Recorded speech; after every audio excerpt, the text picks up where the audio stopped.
that always produces really, really close racing action. It's a firm favourite over here in the UK, but a circuit that has never played host before to Funcup racing, either in the real world or in the virtual one. So we're in for a real treat tonight as we make a bit of a voyage into the unknown here. We maybe a bit of a taster for some of the action that we'll get to see in a month or so's time when the real championship heads to the high-speed Hampshire circuit for its second event of the rescheduled 2020 season. Well, my name is Andy McEwan, delighted to be back with the Virtual Funcup series tonight. This is the third of the UK race nights that I've had the pleasure of being involved with, but someone who's been talking you all through literally all of the action, both in the Funcup UK virtual series and the European events as well, is Chris McCarthy. Chris, are you looking forward to this one?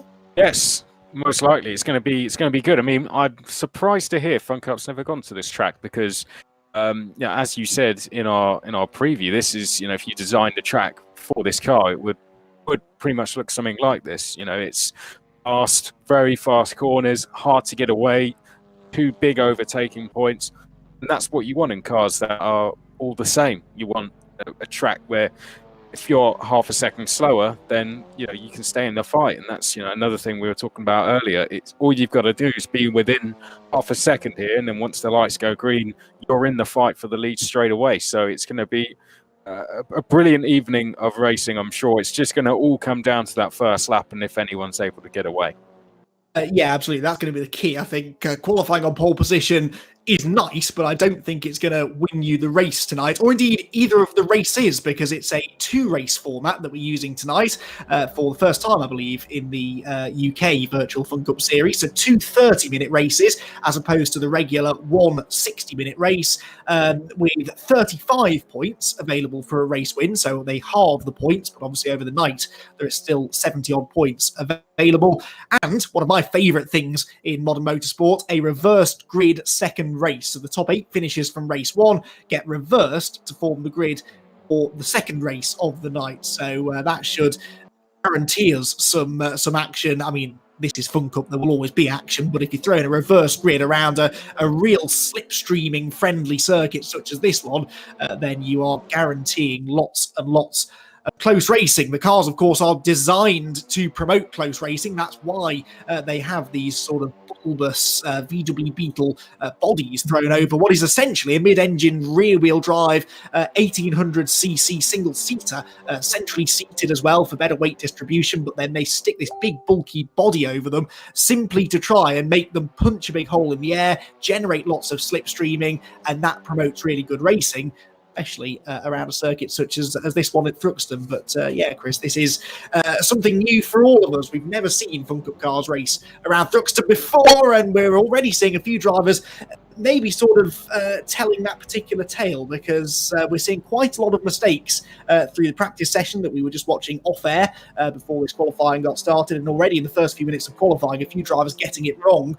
It is a tricky circuit to get the hang of, especially if you've never driven it in these cars before. It is, but it's also an easy circuit to abuse track limits as well. So that's one thing that we will be keeping an eye on this evening. Drivers have been warned about it, particularly that last chicane. You can take far too much curb through there and it will gain you an advantage. So the drivers have been warned to play by the rules. We're all here for what half the championship is called, a bit of fun and a bit of a build-up to the championship. So there is no reason really why drivers should be abusing track limits, because we want to see a good racing. Oh, and Jay Shepherd has done what he's done several times so far this evening in practice, because we were watching him for about 20 minutes whilst we were off air, and that is have a spin. So I think it is clear that the guys haven't really been here before, but this is something you want to do, work together in qualifying. If you can find someone out there, get in a chat with them in Discord so you can speak to each other and push each other around. That is something that these guys wanted to do. Riley Phillips has won a few kart championships, 3 I think he did at Wilton Mill. He'll be used to this kind of thing, working with other drivers to gain an advantage. And you can see that has been working for them so far. Richard is in second. Riley hasn't really set himself a lap time just yet, though. He is in 8th place at the moment. And in terms of the championship, Andy, it's those two that are battling away with it out front.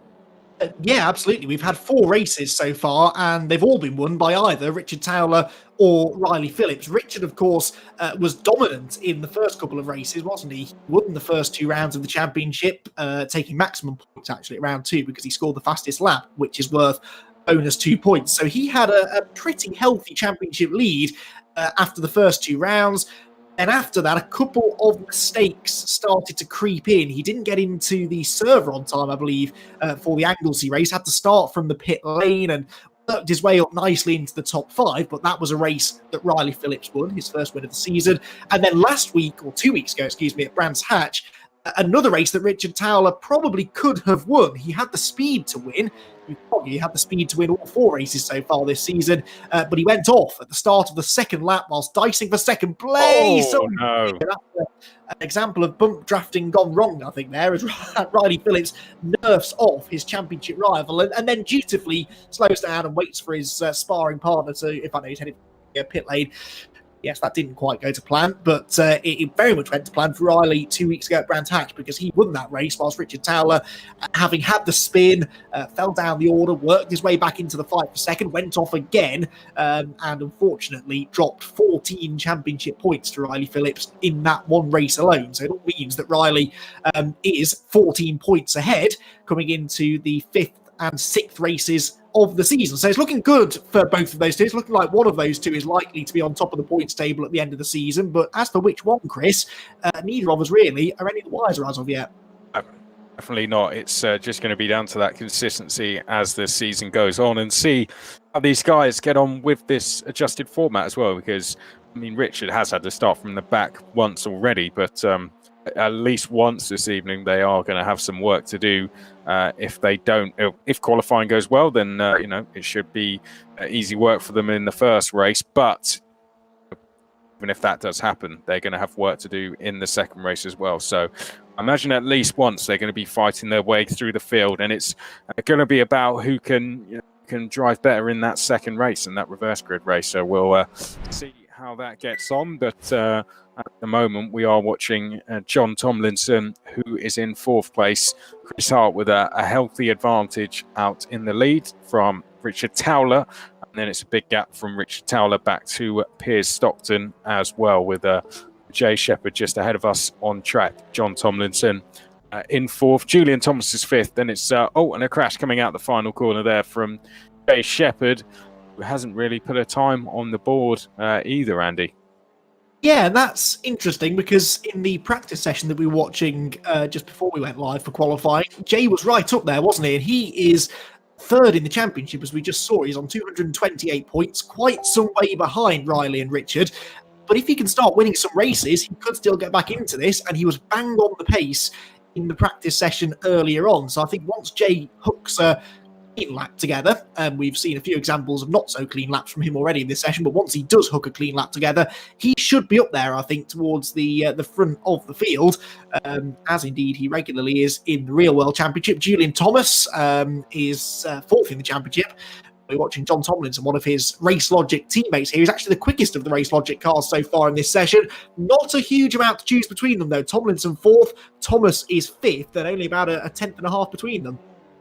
Not at all. I think that's definitely proof why they are teammates. Eiley is 6th, Denya is 7th, Riley Phillips in 8th, and that's just half a second between 4th and 8th place on track. Then Ben Trossel is 9th, Chris Walton is in 10th place, and Chris Wetherall currently in 11th, but in the pit lane. A big spread between the field, which would say to me we've either had some guys at the front abusing track limits, or we've had guys down the back just yet to put a lap together, because it's very easy to make a mistake here around Thruxton because of the amount of speed you just have to carry around all of the corners. You've got those chicanes, but even they are fairly quick, Andy, aren't they? So every track is, you've got to be right on the limit, and there isn't a lot of runoff areas at all around Thruxton. It is straight onto the grass everywhere you go. So if you put a wheel wrong, then you're either going to be dragged out into the dirt or you're going to be spun round.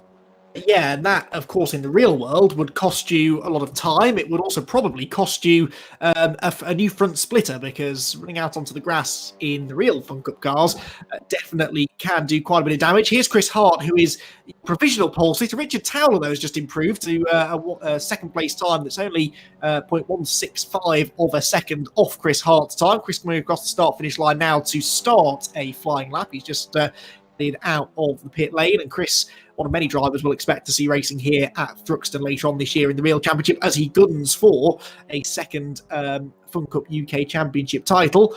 And he's on a quick lap here, Chris, heading up into the S's, Campbell, Cobb and Seagrave. Great place to watch racing from on the spectator bankings here. It's always a lot of action into these chicanes, but as you say, they're quite fast, and you've really got to try and keep the momentum up, particularly through that chicane there, the Campbell Cobb Seagrave complex of corners. These cars are not the most powerful, and you really don't come off the throttle after Seagrave until you get right round to the end of the lap. So even a mile an hour or so lost on the exit of Seagrave can cost you up to a second or so around the rest of the lap.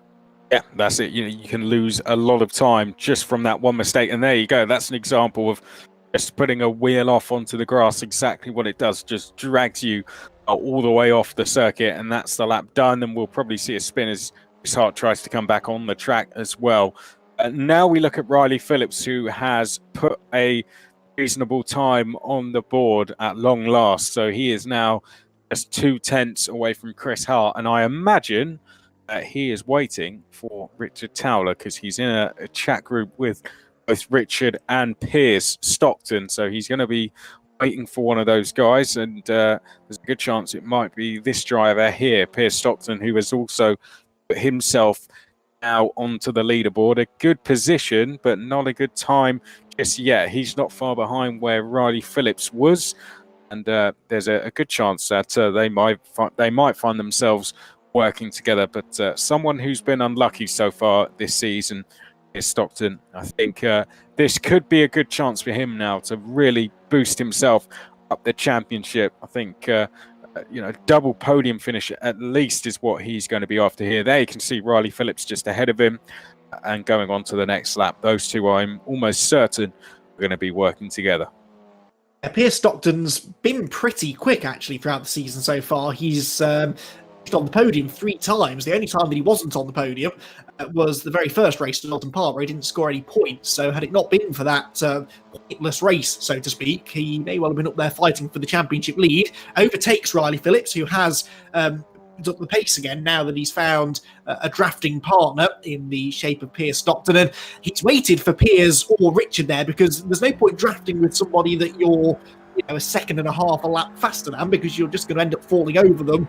Or if you're in front, you're going to end up pulling away from them. You need to work with somebody of a similar pace. And in practice, it was Riley, Richard and Piers, who were almost identical on pace, really. They'd all set a lap time in practice within a tenth of a second of each other. So I do expect those three to be the pace setters in this session, and indeed when we get into the 2 races. That's why Riley really wanted to work with one of those 2 drivers. He's hooked up nicely now behind Piers Stockton, who himself could do with improving, as you were saying, Chris, 1.6 seconds off the pace, but maybe over the next few laps, we might see him get a bit closer to the top. This is something we did in karting all the time. If you had teammates in karting, you would push them for a couple of laps, and then you top round, and they would push you for a couple of laps just to make sure it is all even. So this might happen for a couple of laps now, and then they'll swap round, and it will be, that is giving Riley the push, so to speak. So this is, these two just working together with each other, which is, good to see, as it was Riley doing it with Richard Towler just a couple of laps before.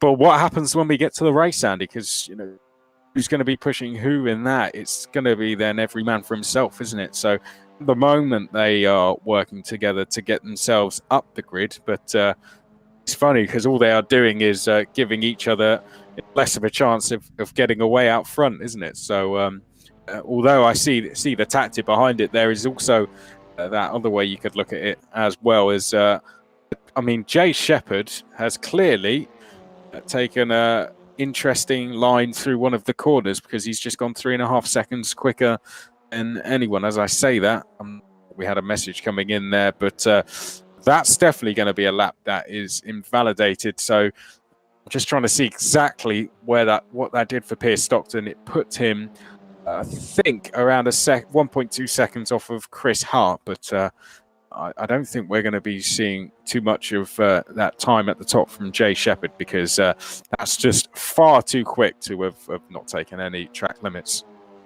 Put it this way, if he didn't exceed track limits, then the rest of the field are going to be after him for some tips before we actually head to Thruxton later this year. If he found 3.5 seconds somewhere, that's pretty superhuman, really, isn't it? So yes, I would normally be pretty quick to update everyone about new pole position times that have been set, but that one I had my suspicions on pretty much as soon as it popped up there. So yeah, Jay Shepherd provisionally on pole position, we'll say, but I'm pretty sure that won't stand. We could see some improvements here though from Riley and Piers. They've hooked up quite literally up Woodham Hill, up there, bump drafting, pushing each other up towards the club chicane, or Riley Phillips pushing Piers. Anyway, the trouble is though that then you arrive at the chicane, especially if you're the one being pushed, you arrive at that chicane a lot quicker than you're used to. Yeah. Pretty easy to outbrake yourself, which is exactly what Piers did. He crosses the line and perhaps as a result does not improve. But yeah, this tactic of working with other people, it can work, but it also has its downsides. Here we go. Let's look at Jay Shepherd then and see if this lap is any different to the one which was 3.5 seconds. That's fine. Oh no, that isn't fine.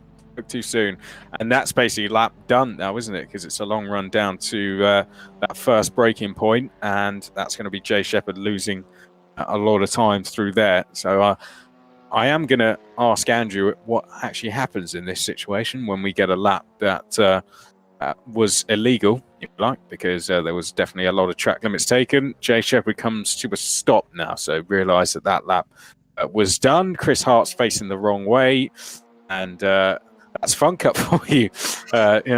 People off, people facing the wrong way, but back to Julian Thomas, who is currently half a second away from Piers Stockton. There we go. Lap time there's now been taken out, and we see now how close it really is up the front, with 2 tenths between the top three. That's a bit more like it, isn't it? It's very rare to see one car much faster than everybody else in Funcup, and indeed that has now been corrected. So yeah, Chris Hart then on pole position. I'm going to be lenient with Chris and say that might have been a legal-ish lap, although it is quite a bit quicker than he was going in practice, but we'll let him have it for now. He's on pole then provisionally by just over 1.5 tenths over Towler, second, Riley Phillips third. Piers Stockton fourth. My word, that was a close moment, and it scared Julian Thomas off into the barriers coming out of the club chicanes. I don't know who that was veering spectacularly across the road in front of him. And they've just been nerfed into the pit lane for their trouble. I was going to blame Chris Hart, but I don't actually think it is Chris, is it? It's one of the other sort of blue and grey cars. So that was an interesting moment there for Julian. He had to abort the lap as well. Julian still sits fourth ahead of John Tomlinson fifth. So actually that's been a change around, hasn't it? Because Thomas was behind Tomlinson before. They've now swapped around. Thomas has improved. Tomlinson hasn't. John Eiley moved into sixth because they've now deleted Chris Hart's lap time as well. So Chris Hart and Jay Shepherd both having lap times disallowed. Now, Chris, makes it even closer because it's just 62 1,000ths of a second now separating Richard Towler and Riley Phillips. Those two have proven inseparable all season long, especially in these qualifying sessions. That's continuing here at Thruxton. Yeah, definitely. It really means that the other guys have now got to get a move on. So John Eiley, one of those guys that will be looking to find a little bit of time. But this is the difference. These guys are not working with each other at all. They are just going around on their own, punching their own hole through the air. And that is going to be quite a big difference in them losing time to the likes of Riley Phillips and Richard Towler, who earlier in the session were pushing each other around until it went a little bit wrong, and a misjudgment from Riley down the straight saw Richard Towler spun all the way around. But other than that, they were working together at that stage. As in the zone we go, far too wide, and John Eiley, that is lap time ruined, both this lap and the next lap as well. So that is the kind of heartbreaking thing about Thruxton, is it's not only do you lose time on the current lap, but the one after as well. Piers Stockton is on his phone. He's in the barrier, just parked there. But we are looking at John Eiley and Julian Thomas, who have a chance here now. Work together. Let's see if they take it. Well, yeah, indeed. Eiley is a little bit slower on the times, but not that much. So, yeah, they should be able to. Oh, mind you, that sort of answers that. That was a pretty significant impact into the wall for John Eiley, and he is going to go no further for the time being. Fast tracks back to the pit lane. The two Race Logic cars working together here. And so Julian Thomas and John Tomlinson come through. And did I just spy that they're both running exactly the same number? Yes, they are. That's really helpful. Thank you, guys. No, in fact, it's David Denyer. It's the other Race Logic car. There are 3 identical Race Logic cars out there. It's Tomlinson trying to find a way past David Denyer. Denyer, the slowest of the 3 Race Logic machines so far, but they're all within a relatively small amount of time of each other. Through the right-hander at Goodwood they go. And yeah, this looks like a good duo here. 2 drivers that are pretty evenly matched, should be able to improve their lap times by working together, although pushing each other through Church Corner, one of the fastest corners in British motorsport, perhaps not so good for your lap times. Hill now towards the club chicane, and it is absolutely right. If you mess up the club chicane, not only does it ruin the lap that you're on, but it does rather up the lap that you're going on to. I had a very entertaining conversation with a Ginetta Junior driver a few years ago at Thruxton, and he said he messed up the first corner of a qualifying lap, and it's enough 2 minutes in a Ginetta Junior to get back around to the start of a lap. So he came round, he wasted a lot of time getting back round to the end of the lap, screwed up the chicane, and then that ruined the start of the next lap. He said, I felt like crying because that was a good third of the session destroyed because he made 2 tiny mistakes, one at the start of one lap and one at the end of that lap, which sort of had a knock-on effect onto the next lap as well. So it's important that you get those chicanes right, not only for that particular lap time, but for carrying the speed through onto your next lap as well. Well, as you can see, Jay Shepherd and Chris Hart are both back. But I'm not going to say this for Chris Hart, but definitely Jay Shepherd. There may be a penalty in the race. Maybe I'm not too sure. We'll at some point maybe speak to Andrew and see if he can do that for us, or he'll get the message to us. But hi guys, it's good to see them. Oh, here he is. Hello, Andrew. Hello.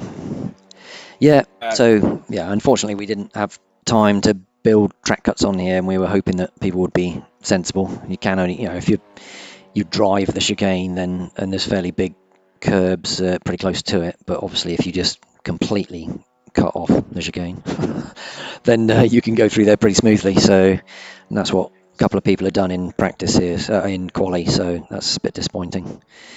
So yeah, all we can do is give a penalty in race. That's all we can do. But tell us about the cars. Dating those, won't you tell us what updates we've had for this race?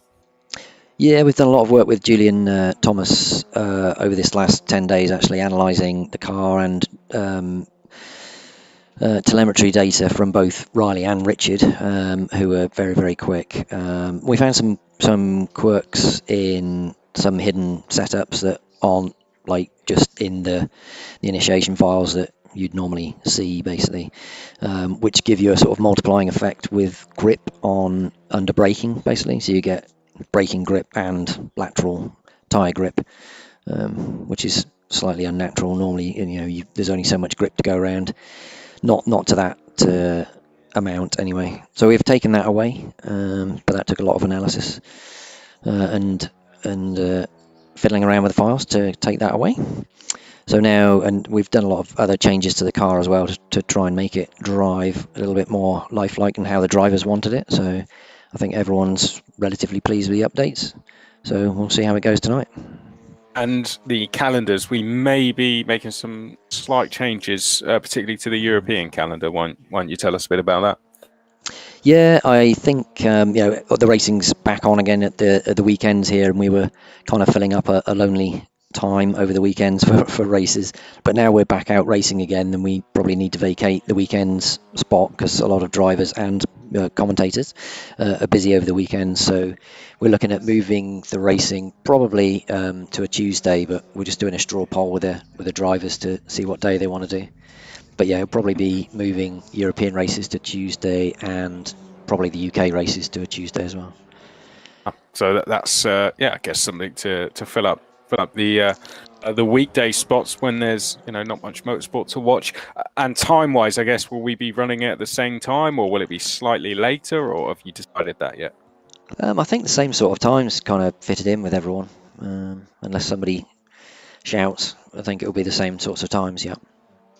It's going to be the driver's decision, right? Yeah, I mean, it's down to availability of everybody, so commentators and drivers and people that we need, yeah. Good stuff. And you're looking forward, I mean, obviously Riley's going to be racing at Thruxton soon. You're looking 8th forward of August, to that one? Yeah, looking forward to that. It'll be amazing to get back. I think it's going to be a very tricky track to actually race on. And we've got one sprint race there because we've got 1 hour race, which will be a sprint race, change of the 3 drivers. So that's going to be very hectic. And then we've got a 4 hour, I think it's a 4 hour endurance race there. So yeah, it'll be very interesting. Julian, Andy, you're going to be there. Yeah, I'll be there. Yeah, Julian won't be letting any of the track cuts getting on. Oh, sorry, Andy will be there. Yeah. Other Andy. You're going to be there as well, Andy, right? Must have turned the microphone on if I want to answer you, doesn't it? Yes, indeed. I will be at all of the Funcup races this year, as I've been for 7.5 years or so now. It's been this was the first championship that sort of took me on board as their regular commentator. So I wouldn't miss it for the world. It's going to be a really interesting season, and I am looking forward to getting back to that sort of sprint race format that Andrew mentioned for the first round at Snetterton, where we have a 1 hour race in the morning and a 4 hour race later on. Those shorter 1 hour Funcup races in the past, which we've had at places like Donington Park quite frequently.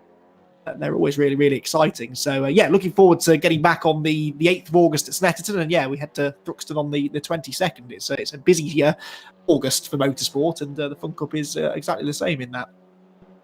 Well, I'll tell you, I've got to ask, since 7.5 years, you said. Couple of highlights for you out of those? Oh, we've got a bit of time. Yeah. Almost every race that I've covered in that 7.5 years, really. It's... people say this about lots of championships. They say, there's never a dull race. It's always exciting.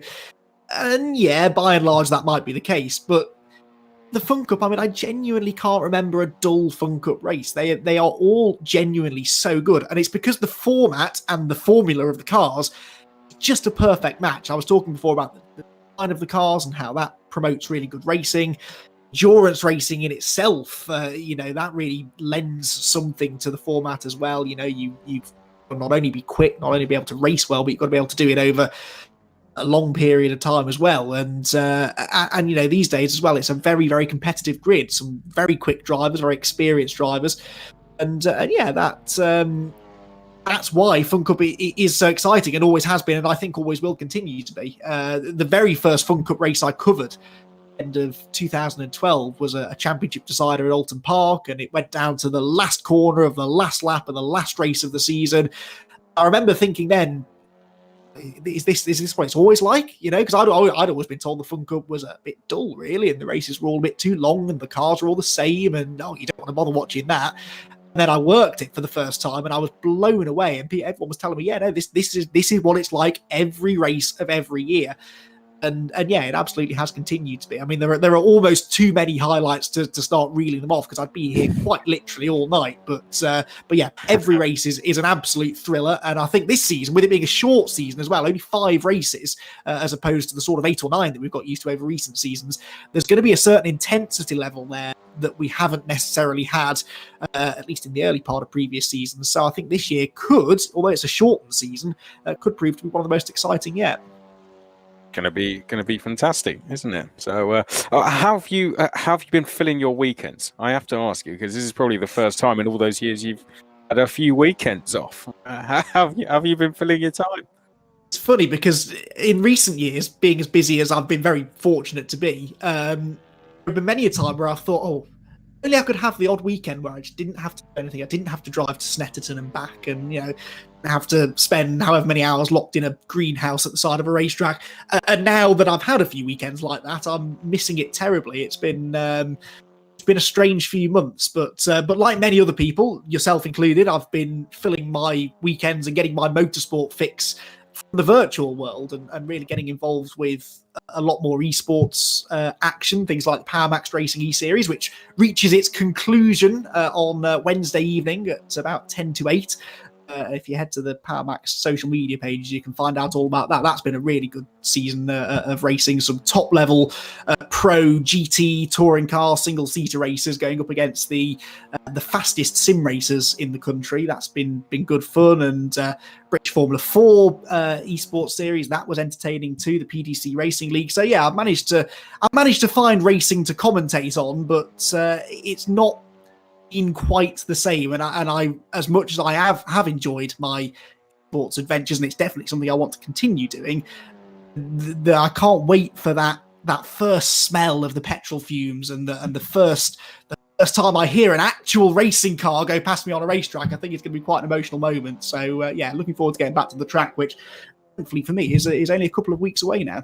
All I have to say is anyone that actually gets to meet up with Andy soon, just ask him about his trip to India, if you haven't heard about it already, because it's a brilliant story. Yes, that was quite an experience, and again, sadly, with only 9 minutes left of the qualifying session, I don't have time to go over it right now. But yes, it's yes, that was an interesting time in my life, put it that way. Just don't go karting over there, and if you do, write a will. Oh, good stuff. We're into the final 10 minutes then. Has much changed in the times? I've been watching, if I'm honest. No, I don't think it has it? No, not really. I mean, of course, Jay Shepherd is leading, but that's not the lap time that would have put in there. I think maybe there is a lap that still might have put him fastest that he might have set, but on that occasion, he definitely a little bit of curb and a bit more, I think, did Jay Shepherd, or got a corner completely wrong, bailed out of it going a little bit too quickly. But as we said, there may be a penalty for him in the race, given that we cannot apply track limit penalties in this qualifying session. But after that, let's talk from Chris Hart onwards, as if that is our leader. Chris Hart is leading, and Richard Towler second, with Riley Phillips a very close third.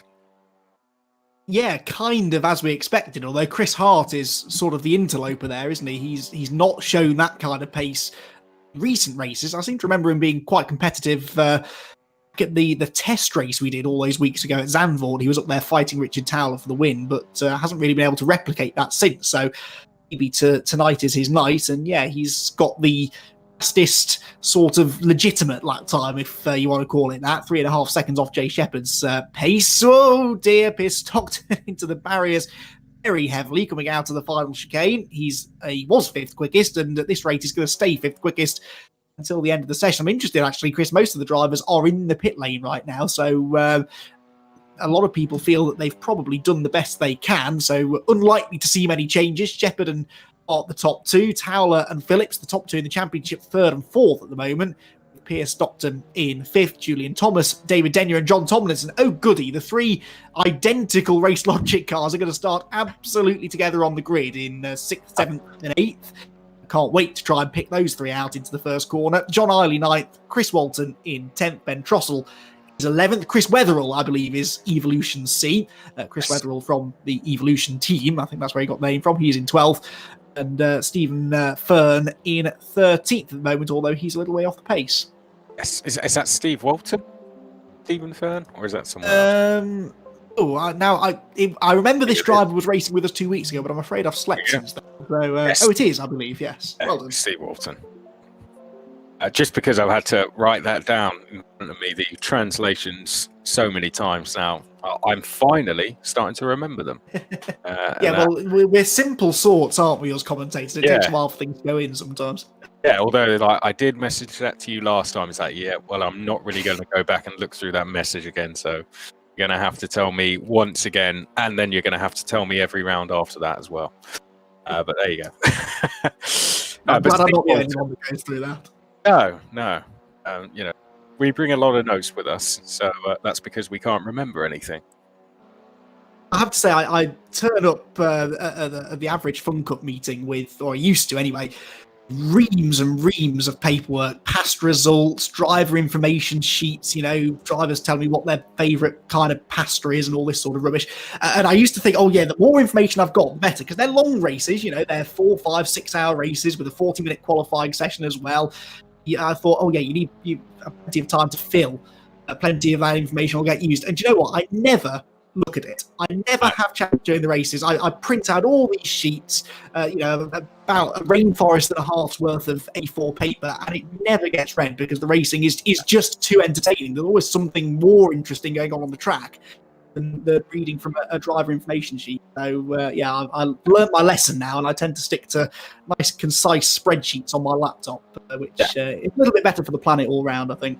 Yeah, I mean, Fulham on, I bought a massive folder and everyone was like, what have you bought that for? And then, to be honest, what I did use was just something at the back of a result sheet, which I scribbled on. And then that was what I used, which which you put together like an hour before the race. It's like, yep, that'll do.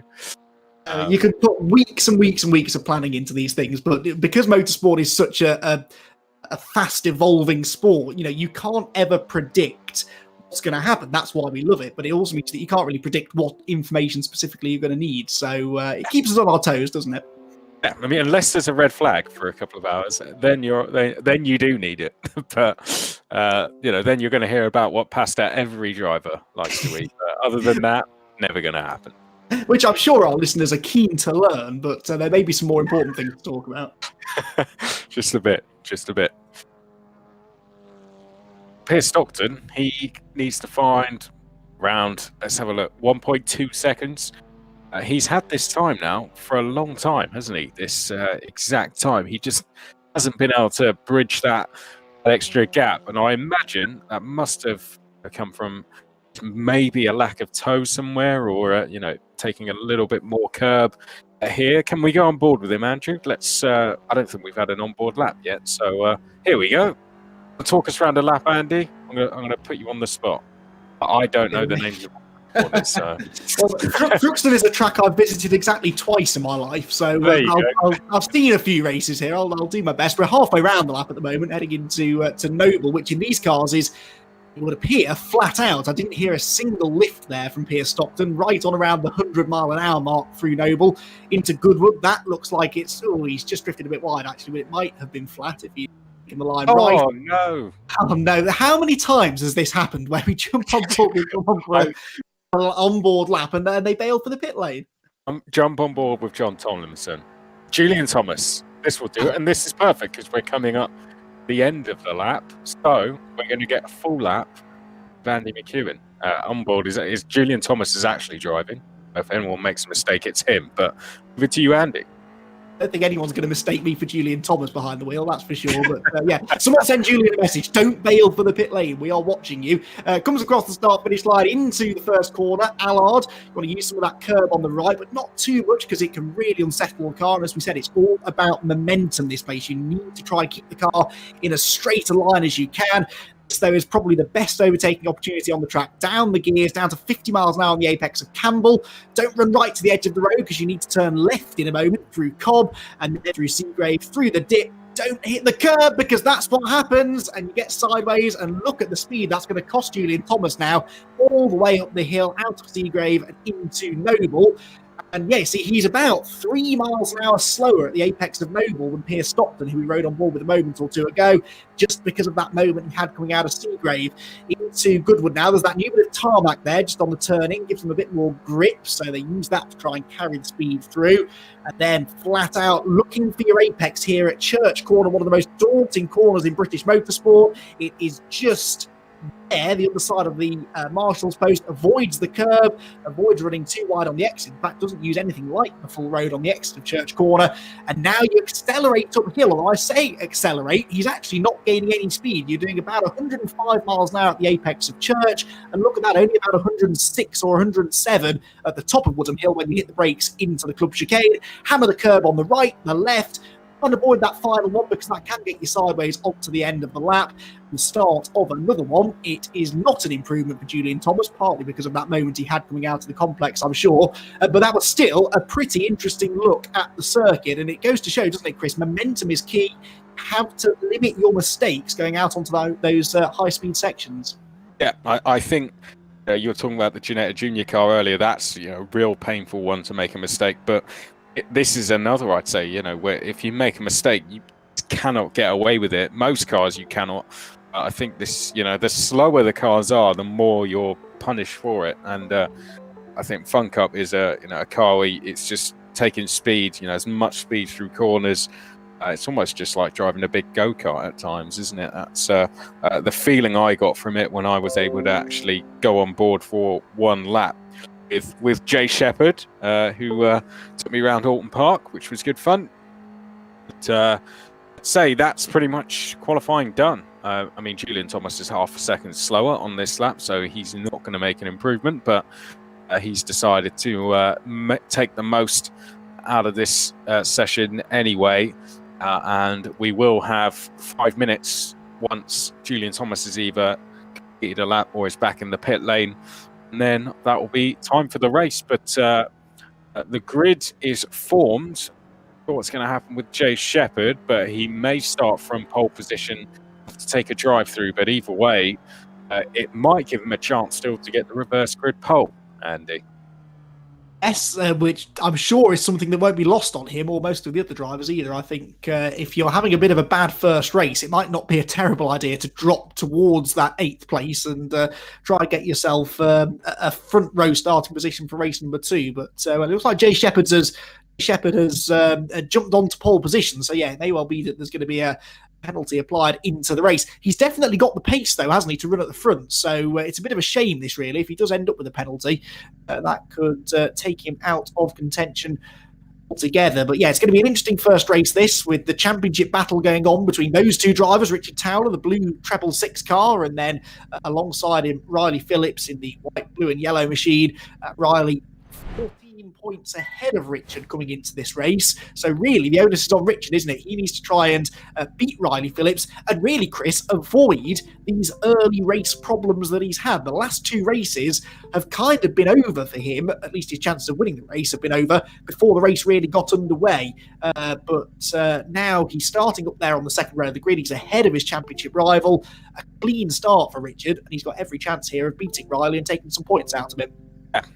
100%. It's going to be trying to get those moves done early and then get away. So when you're side by side with a championship rival on the front row, about just getting, making the moves on the other guys as quickly as possible and getting a gap, before Riley has had his chance to make some moves. So that's exactly what he'll be aiming to do. However, as we say that, it is a half an hour race as well, so it is a fairly long race. Pierce Stockton will be an interesting one to watch from road 3, because he'll be desperate once again to continue his run of podiums, and really I think he'll see this as a chance to take the fight to Richard and to Riley as well. But that is the grid in full. Of a smaller grid than we've had so far this season, but still a lot of drivers up and down that grid capable of finishing on the podium, both in this race and then in the reverse grid race as well.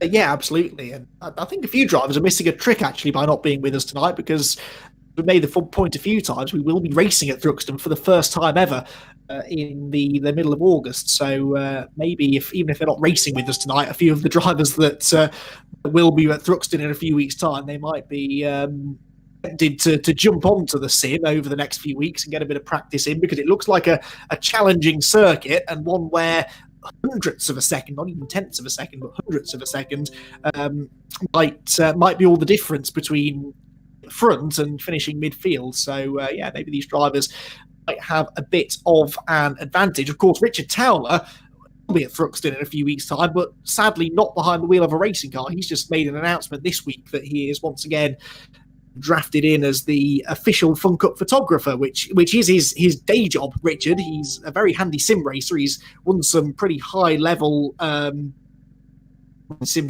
racing in the past, but Richard is a very, very talented photographer as well, and I'm delighted to say will be back on board with us in the Funcup UK Championship this year. So He's not in this for any practice as such. He just wants to get another race win and show these real drivers that he's every bit as quick as them.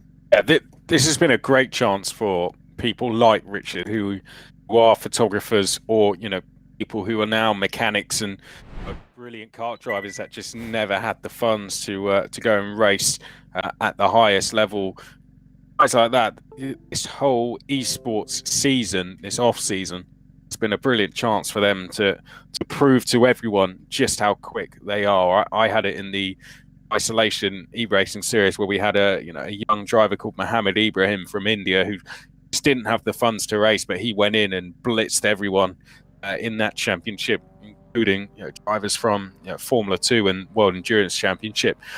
This is just another example of that. Richard Towler, he'll be taking pictures of all these guys this season, but for now he's going to be the one who can be, if I can use a pun, taking up all the pictures if he's at the front for a long time.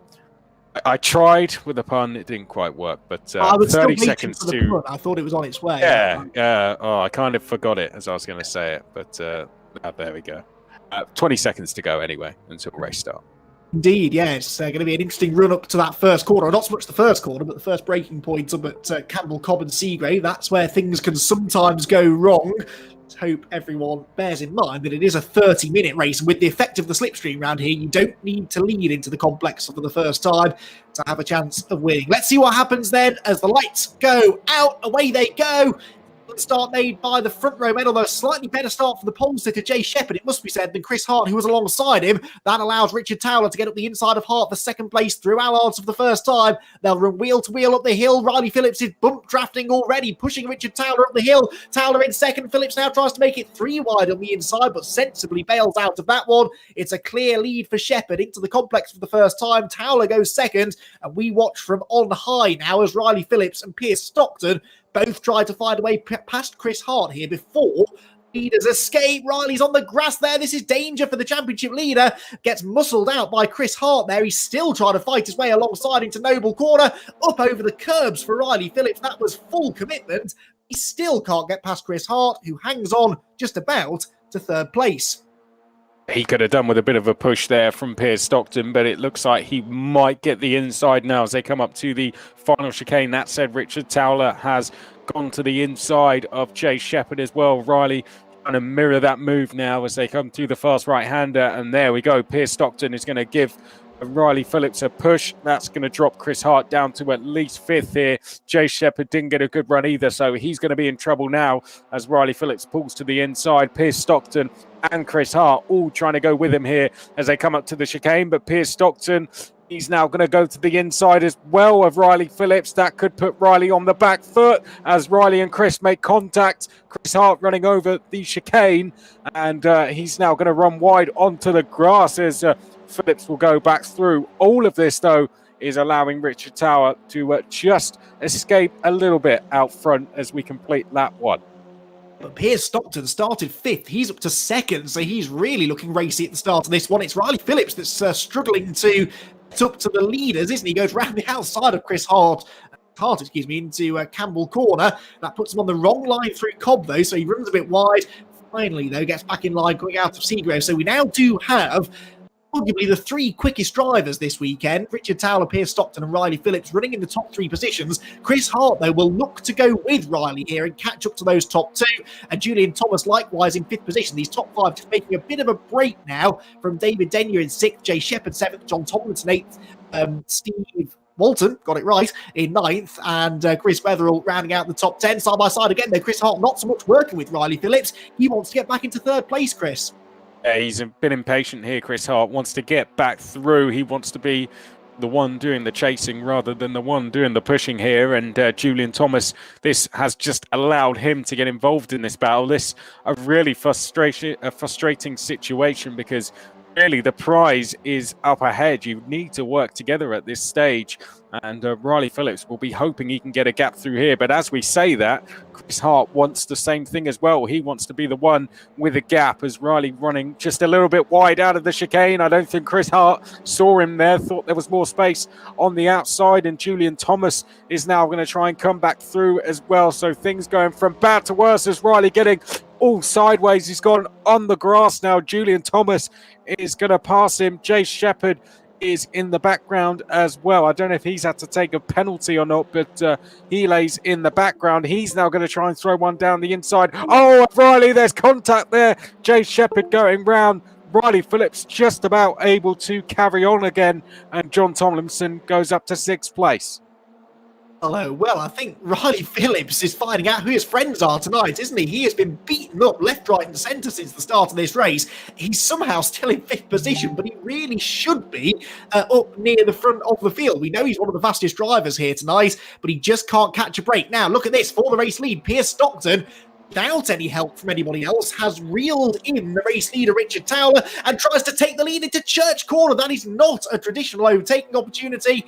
This is the Funcup. You can overtake wherever the momentum takes you, it would seem, especially on a wide circuit like this one. He stays in line, though. We're on board now with Richard Towler, the race leader, looking back at Piers Stockton. He gives him a bit of a love tap at the top of the hill. Interestingly there, didn't try and pull out to overtake as they approach the braking zone. So Stockton maybe intends to work with Towler here, but they've both been reeled in by a resurgent Chris Hart, who gets a mega run out of the chicane and now attacks Stockton for 2nd place. Side by side across the line then, Towler starts to pull clear of a side-by-side battle behind him. Chris Hart goes through on the inside, but Stockton, I'm sure, is going to try and fight back as soon as he can. When we saw Chris Hart just a little bit earlier in the race fighting as hard as he was with Riley Phillips, you can see why that was, because he's confident he's able to go on and win this race now. So that's one down. He's got one more to go. In the background, it'd be interesting to see what's going on in the battle for 4th, because Julian Thomas and Riley Phillips are very close together. Riley Phillips wants to either work with Julian here or be the one that's getting pushed along. He, of course, qualifying, feels he's the quicker one to try and lead the chase here up to the lead 3, who could be all one very shortly, as here we come now through the very fast section of corners at Thruxton, and it's probably not going to be until the chicane that Riley can make his move. In the meantime, he's doing the best thing here by just pushing Julian Thomas along. There you can see, couldn't be any closer. This great view looking back from Julian Thomas. Riley Phillips pushing him all the way up. So Thomas there, we're on board with. Phillips behind. Is now there going to be a move from Riley going into the chicane? Let's have a look. No, there isn't. So he's going to stay behind Julian Thomas there, who, as you said in qualifying, Andy, arrived at the chicane a little bit quicker than expected. And he now runs wide, and that's going to be Riley through into 4th place.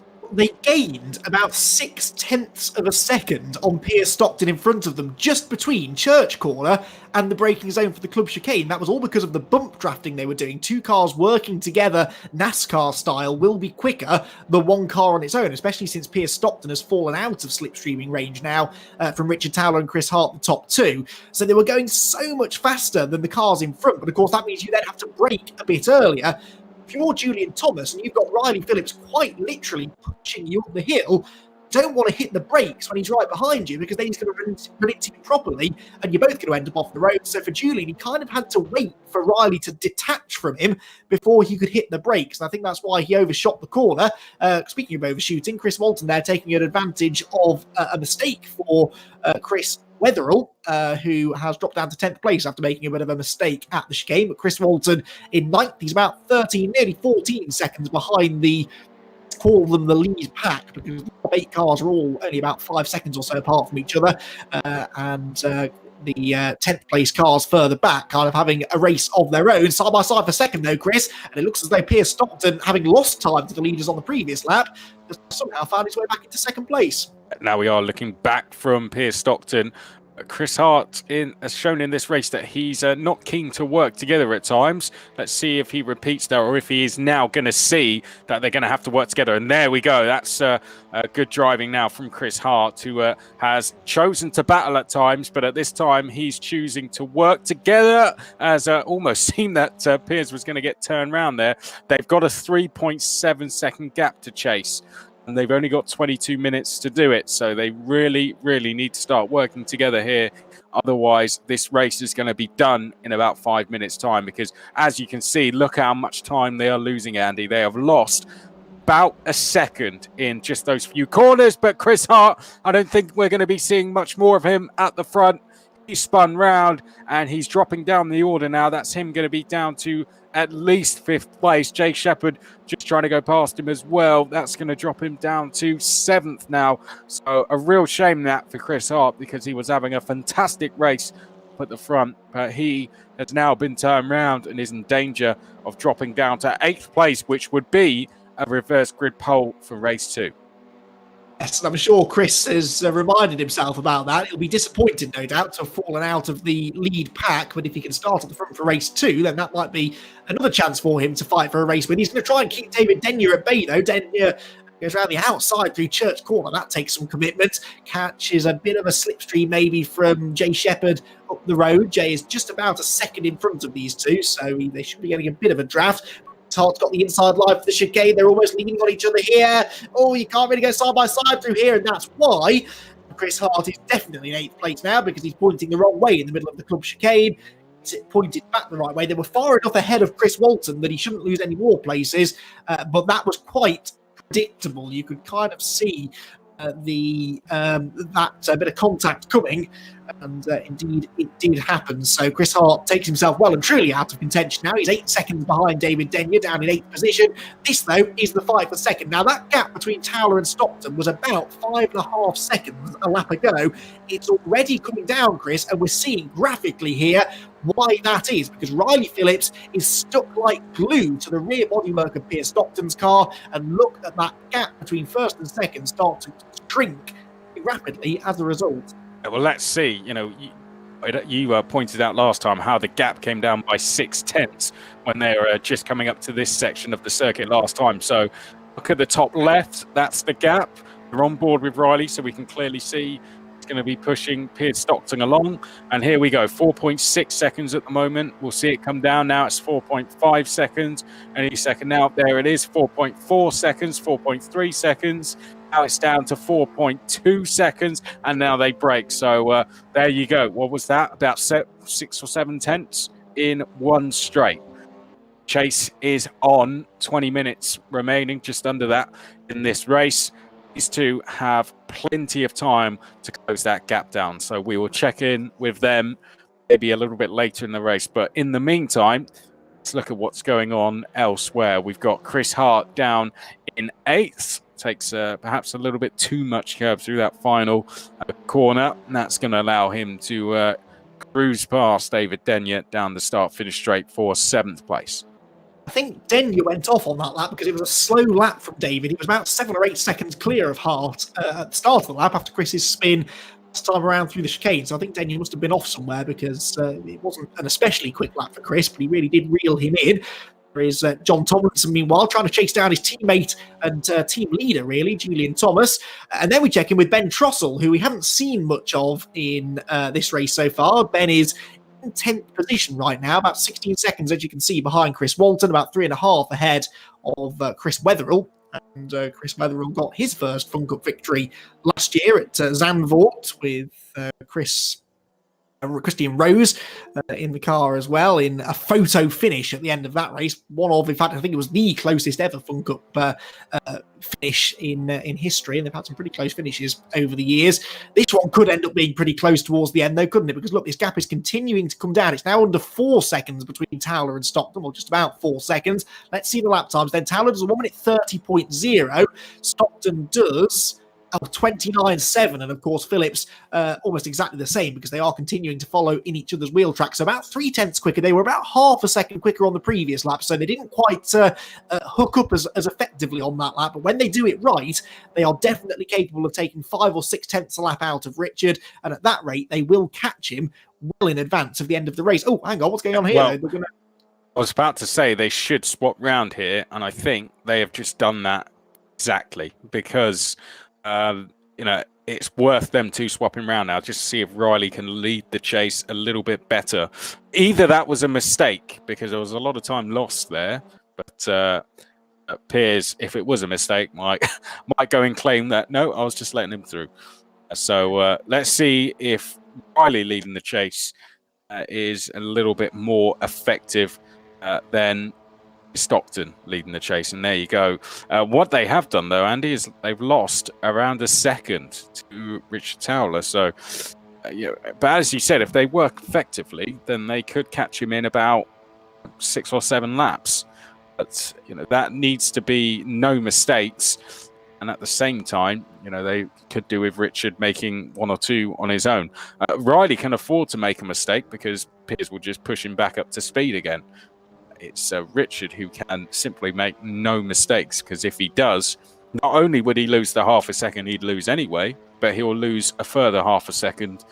Piers Stockton pushing Riley Phillips along. So he has a lot of pressure on his shoulders right now, and I think he's dealing with it very, very well. Yeah, absolutely. He was some 3 or 4 tenths quicker than these two on the previous lap. But one thing Richard is definitely doing is metronomically putting in lap times 1 minute 30.1 pretty much every time. So that's what you need for endurance racing. I know this is only a 30-minute race, but still, Funcup racing is at its heart an endurance racing series, and Richard, I think, really has got to grips with that endurance aspect, hasn't he? Just putting in the same lap times every time. So far, I would say that this particular combination of Phillips in front of Stockton doesn't seem to be working, because Stockton just can't quite stay with Riley as effectively as Riley was before. That's always the risk, isn't it? If you put the quicker car in front, can the other car stay with them through the corners? It's all well and good saying they can catch back up on the straights, but you've got to be able to stay with them through the twiddly bits as well, which maybe Piers is struggling with. This is Jay Shepherd, though, and he is not struggling to close in on Julian Thomas, because he's Julian. Get that right a minute, John Tomlinson even, because the gap is under a second now, so he's starting to get a bit of a slipstream. You'd think after all the years of commentating on Julian and John, I'd get their names right, wouldn't you? But it's been a long off season, and those two they do drive identical cars in this virtual Funcup series, which is more than enough to confuse me, it would seem. Well, you can get away with it this time, but we're going on board with Jay here. You can see a good line that through the chicane, actually, and Jay is doing a great job so far, because, of course, I think he was carrying a penalty over from qualifying, and so far this recovery has been very impressive. He's 2.6, which would put him on the inside of row 2 for race 2. But it looks like very shortly he's going to be into 5th place, which would still be a row 2 start for the reverse grid as well. And there still is just under half the race for him to try and go after Julian Thomas as well. So performances, I think let's stick with Jay, because at the end of this lap we may see an overtake, but also we've got a good battle going on here for 10th place as well, Andy. Yeah, I think has Trussell just been overtaken by John Eiley? I'm not too sure. I think he has, hasn't he? Yeah, Eiley 2 seconds quicker on the previous lap, so he has just moved into 10th position at the expense of Ben Trussell, who will try and stay with him now in the slipstream if he can. Speaking of slipstream, Jay Shepherd trying to use just that to find a way past John Tomlinson now for 5th position, and Jay Shepherd on a good lap here. Look at his delta, 7 tenths up on his previous best as he goes through Church Corner, and now he gets the benefit of the slipstream. He's going to push John Tomlinson though, and then sells him the dummy, pulls to the right hand side. As soon as you pull out, Chris, you hit that wall of air, and all of a sudden you're going no quicker. You really need to time it right. He does it better the second time, outbrakes himself though very, very heavily into the chicane, just about gets it pulled up. He might be slow on the exit though, and that could give Tomlinson a chance to fight back.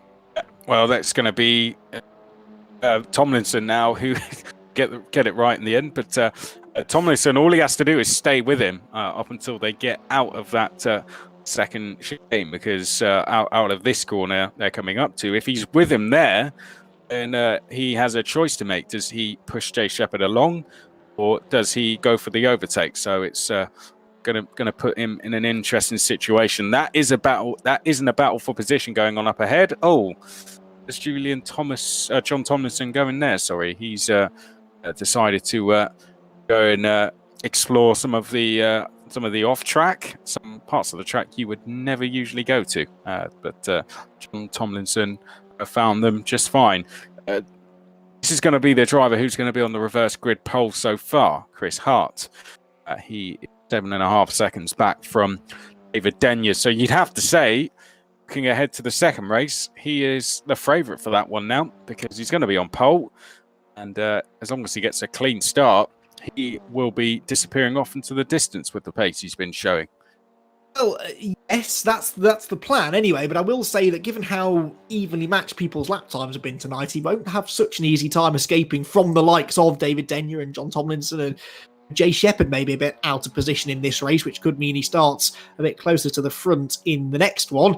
Change for second, I can see there on the left-hand side of the screen. Pierce Stockton back ahead of Riley Phillips. Now, I think that was intentional. I'm not see it, but I'm pretty sure that was intentional.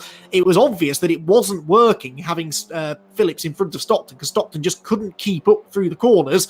And so I think that was a decision made by Riley Phillips there to let Piers back through and start pushing him along because they were catching Towler, weren't they? They got that gap down under 4 seconds. It's now back out to 5.5, which is what it was about 10 minutes ago. So that was kind of 10 minutes wasted, really, where they were no longer catching the race leaders. And now with Riley Phillips back behind Piers Stockton, maybe they can close in on Towler. They've got to get past this back marker first, though. That is Chris Wetherill that they duck up the inside of into Church Corner. And another example there of how the bump draft can go wrong because wide goes Piers Stockton. Phillips is going to have to back off. Oh, no, contact with the back marker. They're all off. Well, look at that. That did not go to plan, did it? Piers Stockton's on his way to Andover. I think he's that far off the circuit. I don't know where Riley Phillips ended up. And poor Chris Wetherill was kind of an innocent bystander in all of that. Stockton is still showing a second. He's fighting his way back on the track. He'll get there in about half an hour. Here comes Julian Thomas, who could get himself onto the podium. He has. He's got past Riley Phillips. He's got the momentum to catch Piers Stockton. Well, Chris, I don't think they're going to catch Richard Towler anymore, but we are on for an almighty fight for the lower podium places. Now, that, though, was not pretty. It seemed to me, and yeah, I'm sure Andrew's sat next to Riley will be able to correct me, but it seemed to me that Riley Phillips was trying to get back in behind Piers Stockton as he came across to get him back behind the toe. He kind of was maybe a slight error of judgment. He didn't quite see that there was a car still there, and as he came back across, tipped him back round, and unfortunately the back marker then it all kicked off, and Piers Stockton, as you said, picked up his passport and he went on a trip somewhere else. So yeah, I'm not too sure exactly what happened, but enough of that because this is a battle for second that is now kicking off. Julian Thomas never expected to get this opportunity, but this would be his best result of the season if he can get past Piers Stockton, I think. Yes, it would, I think. Julian Thomas, I think third was his previous best back at Alton Park. So, yeah, he's on course for his best, but if he can get past Piers Stockton, he could beat it. Oh, and, well, all he has to do is be patient here because it's not until the end of the race, really, he wants to make this move. But don't forget, Riley Phillips is going to come into play as well. So that said, go back on what I just said, you want to be the one leading, really, when there's three cars in the fray. So I'd say Julian Thomas is going to be eager to get past as quickly as possible if he can. Piers Stockton is now going to have two cars to deal with eventually here because he's defending. Riley Phillips has gone from being 1.4 seconds back to, nothing now. You can see he's right behind Julian Thomas, and Piers Stockton has a gap. Now, what does Julian Thomas do now? Does he let Riley Phillips go, or does he try and defend this all the way to the flag? Well, he didn't have a good run through the first corner there, Julian, did he? And well, dearie me. That was fairly robust, wasn't it? I don't think that was intentional for Riley. I think he just missed his braking point, or maybe Julian was braking early to let Riley through, and Riley kind of ended up driving through him rather than past him. But let's see. No, Julian's going to go back through again. Yeah, I think you're right. Yeah, he's lifted him off, hasn't he? The lap time delta going up. So Riley realised that wasn't textbook overtake, and Julian Thomas is back through into third. But look at the time that's cost them now. They're 1.8 seconds behind Piers Stockton now, with only 7.5 minutes to go. Oh, he's going to push him now. Riley's going to push Julian Thomas all the way up to the braking point at least. Here we go. Bang, there you go. So he's going to push him now, and the gap's going to come down, isn't it? So it's 1.7. Let's see what it comes down to by the time they get up to the braking point. It's now 1.6. It will just keep coming down. They've gained 0.6 down the straight doing this.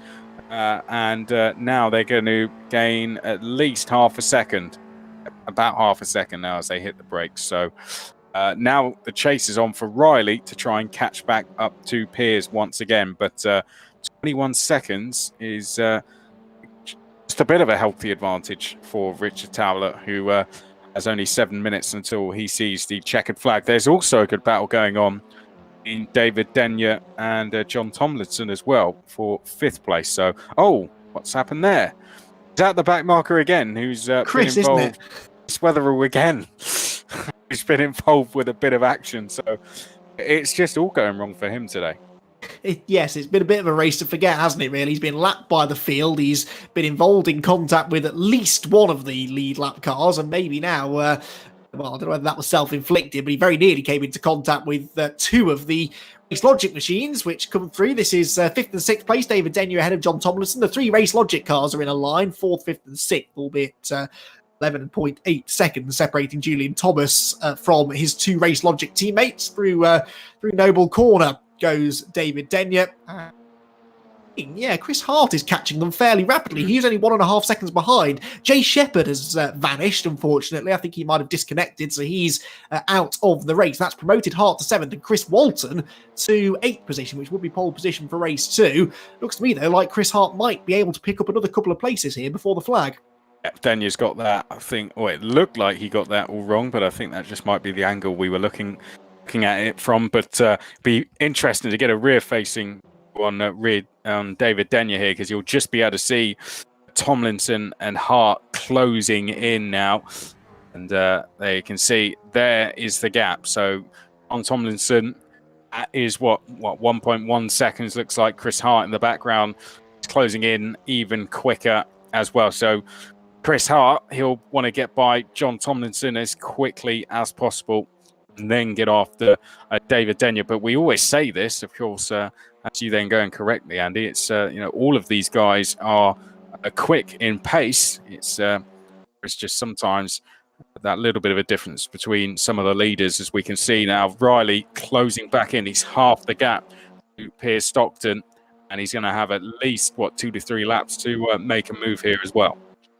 Absolutely. They're lapping in the sort of 90-91 second bracket, aren't they? So he's got a good few laps to do this. I think he probably will get past Piers Stockton, but of course, Stockton has every right and every bit the chance of getting back in the slipstream and retaking him again. So this is going to be an interesting battle. Here comes Chris Hart, meanwhile. Speaking of interesting battles, he's taken 6th away from John Tomlinson, and he's only 1.25 seconds or so, less than that now, behind David Denyer. So if Tomlinson's any sense here, he'll grab hold of that rear wing of Chris Hart's car, get himself dragged up to the back of his teammate, and then all 3 of them can settle it over the final couple of laps. Let's see if that's the plan. Does he pull in behind Chris Hart and push him? Yes, he does. That bump draft back in effect, and look at the way that they start reeling in David Denyer as a result. We're going to have a battle for second here going right down to the wire, and probably a 3-way fight for 5th. So this race, in true Funcup fashion, even though it's been a shorter race than we're used to, it really is coming alive again in the final few minutes. Oh, well, there's been a mistake from John Tomlinson there. And Chris Hart is going to sweep past Denyer. I don't think. Bit of contact there as well. So Chris Hart arriving on the inside of David Denyer when he didn't expect it, and Chris Hart has gone through. So that is a change for 5th place. So considering he was facing the wrong way at one stage in this race, he's not done too bad. Now it's down to David Denyer. If he gets a chance, David Denyer's going to have to try and go for a move straight away. Let's quickly check in with the battle for second, though, because the gap has come down to virtually nothing. What is Riley Phillips going to do? Is he going to go for a move here for the first time on Piers Stockton? Yes, he is. He's pulled to the outside now, as side-by-side through here is never a good idea, but both giving each other a lot of room. Is, of course, where the incident happened earlier, and Riley Phillips deciding to push Piers Stockton up the hill. Is he going to move to the inside as they hit the brakes? Yes, he does. And Riley Phillips is going to go into second place, so he will be the one leading the way as they come across the line into the final 2.5 minutes. Makes a mistake, though, coming out of the chicane. Stockton might get back alongside. No, he can't quite get there, but Riley's got that move sussed, hasn't he? Did exactly the same thing to Julian. He works with the car in front until they get about halfway up the hill, pushes them along, and then just as they get to the braking zone, fakes them out and dives to the inside. And that's what you've got to do if you want to overtake, though, around Thruxton. You've got to be ruthless. You work with people when it suits you, but then when you get a chance to get past them, you have to kind of take that chance when it comes. And Riley, a good recovery this back into second place. In fairness, he's lost out on the chance to win the race, but second is still a good result. He's only going to drop about 5 points or so to Richard Towler, so that gap's going to come back into single figures again, more than likely, between the two of them. So Richard, I think, is about to go on to the final lap of the race. The one bit of information we don't, or I don't have at least, is who's got the fastest lap, because that's worth bonus point, of course, for fastest lap. It would normally be 2 points, but with this being half point race, I'd imagine it's just the one bonus point. But that would be valuable for both of our championship contenders as well. Given how tight it is, wouldn't be at all surprised to see those bonus points for fastest lap really come into play come the end of the season. Oh, you wouldn't think it'd be Richard because he's been on his own most of the race, but it might be. Yeah, it's just down to whether when he did have a tow, whether he set a fastest lap. But here we go, battle for second. Piers Stockton returning the favour going into the final corner. And he's now gone back into second place, but runs wide on the exit. And Riley Phillips is now going to be side by side as they come down the start-finish straight for what could be the final time in this race. So they're virtually side by side through turn one. Riley Phillips just gets back ahead. Stockton surely he's going to try and move now as they come into the first braking zone of the lap, but decides to sit in behind. So he might wait here until the final corner, Piers Stockton. That's when you get the biggest tow. So he may feel comfortable waiting for that final set of corners, Andy.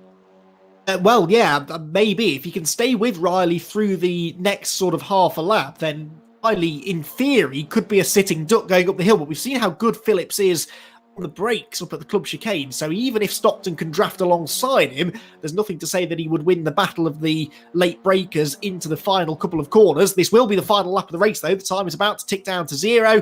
Richard Towler is on his way into the final chicane, so it's going to be a third victory of the season, this, for Richard Towler. His first one since round 2, though. He's had a bit of bad luck in the last couple of races, lost him the championship lead, but this is a good way to bounce back. He wins the first race at Thruxton for the virtual Funcup UK series, and he wins it by a comfortable margin. It's going to be about 25 seconds, but over who? Will it be Riley Phillips or Piers Stockton? I don't think Stockton's going to get quite close enough. He looks to the inside, but he's too far back. Riley Phillips, provided he doesn't make any mistakes through the chicane, should come home in second place. That was a real fighting drive for Riley, given how much he got roughed up in the early stages. But he does come through and take second place. Third place for Piers Stockton. And Chris Hart is going to come home fourth. That was another good recovery drive, wasn't it, Chris? Because Chris Hart had quite a few moments in that race, so to come home fourth is not a bad job. And he did it on the last lap as well. It's got to say, there must have been a mistake because I didn't see that he was closing in on Julian Thomas. So Chris Hart, a fantastic recovery there to finish fourth. Julian Thomas will be fifth. David Denyer sixth. John Tomlinson in seventh. And Chris Walton, who we are looking at now, will be the reverse grid position going into race 2 as he finishes 8th. John Eiley 9th. Ben Trossel 10th. Chris Wetherall in 11th. Steve Walton in 12th. And Jay Shepherd, unfortunately, a problem for him midway through the race sees him finishing in 13th place. A brilliant race to kick us off. One down and one more to go, and the top 8 first positions on the grid. Just thinking that, normally we get to this stage at the end of a really good race and think, oh, we've got to wait another couple of weeks now before we can do this all over again. Not tonight, though. We've got another race coming up in, the next 5 or 10 minutes or so, and a reversed grid race as well. So Chris Walton, who we're watching now, will be on pole position with John Tomlinson alongside him. So that could be a really interesting run through the first few corners. And for Richard Towler and Riley Phillips, now closer together than ever in the points, and they both have to start deep in the field. So not only do they have to try and get to the front to score the big points, but they've also both got to stay out of trouble in those early exchanges when it's oh so easy to have a bit of contact and end up losing a lot of time. It's going to be a real challenge. The first few laps are going to be key. We saw Richard Towler got away in the early stages, and that did it for him, really, getting a start to the race and then getting a gap. And once he had that gap, he, of course, did have to hold on to it, and he did that very well. So that's the key. It's trying to make places very quickly early on. I think Chris Hart will be good at doing that. Actually, from what we've seen so far this evening, I think he'll be able to make some places early doors. He sat there on the second row of the grid as well. So, he'll be on the third row now, wouldn't it? So there we can see the grid in full. How about Chris Walton on pole position? I don't know if he got this is the first time we've done a reverse grid pole, isn't it? So be the first time for some of these guys in terms of the virtual championship that they are starting at the very front of the grid. So that's going to be a different experience for them, Andy. Yeah, absolutely. But of course, in the real championship, the vast majority of people get the chance to start at the front of the grid over a season because the grids are drawn randomly. They have a qualifying session, but it doesn't actually mean anything for the grid. The grid is drawn out of a hat, and any one of the 20 to 30 cars that we have entered could end up on pole position. So it could be championship veterans like Race Logic or the Domino's team that end up on pole, or it could be a team in their very first race. And that's happened before. We've had people come to the Funcup literally for their first ever motor race in any kind of car, because it is a great entry-level motorsport. So you can share the costs across a group of you. You can hire a car from JPR, the championship organisers, Paul and Roxy, and you can maybe make your first ever steps in motorsport in the Funcup, and you could find yourself on pole position for the very first race, which is quite an intimidating place to be, I can imagine. But it has happened, and I do enjoy random grids, Chris, because they guarantee that the first half an hour to 60 minutes of your average Funcup race is just absolute bedlam, because you've got drivers at the back that need to make progress, you've got drivers at the front that have never been at the front before, and that's guaranteed action right from the get-go. It always is, because you've got drivers that just want to get through turn one, but then you've got some that want to get through turn one and make 5-6 places, and then you've got people at the front maybe that just don't want to spin. So all of those different those approaches, and sometimes either end in some brilliant action or absolute chaos. Sometimes both. So we've had a couple of instances so far this evening, that not many overall. Of course, that incident with Riley and Piers was kind of accidental, really. It was just misfortune, really. But overall, it's been really clean racing. I think as the same that we've seen all season. The key to this track is working together, getting away. If we see, say, Walton and Tomlinson, if they were to get themselves a gap, they'd have to just start working together to try and get away from the rest of the field. There's going to be a lot of drivers out there. I think more so in virtual racing, impatience is something that strikes a lot heavier, as when you see a chance to make a move, you're just going to go for it, especially if you're sat in a rig or something. You're not in a car where at the end you've got to pay the damage. So I think we're going to see a lot of impatient drivers out there trying to go for moves. But I think, just like we saw in race one, it's also going to be some brilliant racing. Of course, we've got to watch Riley and Richard from row 4 to see which one of them make the better of the starts and make their way through the field. It's going to be a very lively first few minutes of this race. Well, it could be lively 30 minutes, to be honest, because the first race was shaping up very nicely, wasn't it, for a grandstand finish? It all went wrong for Riley and Piers. Now they've got some work to do, but I've got that championship gap, by the way, is now down to about 9 or 10 points between them. So this is a big race as we move into the second half of the season now, and only a few races to go after this one. Can Richard Towler overcome this points deficit that he's in? Can Riley Phillips send him off or not? It's going to be a very, very interesting 30 minutes of action, and lots of other drivers out there just looking for a good result, really. The Race Logic drivers looking for their first victory.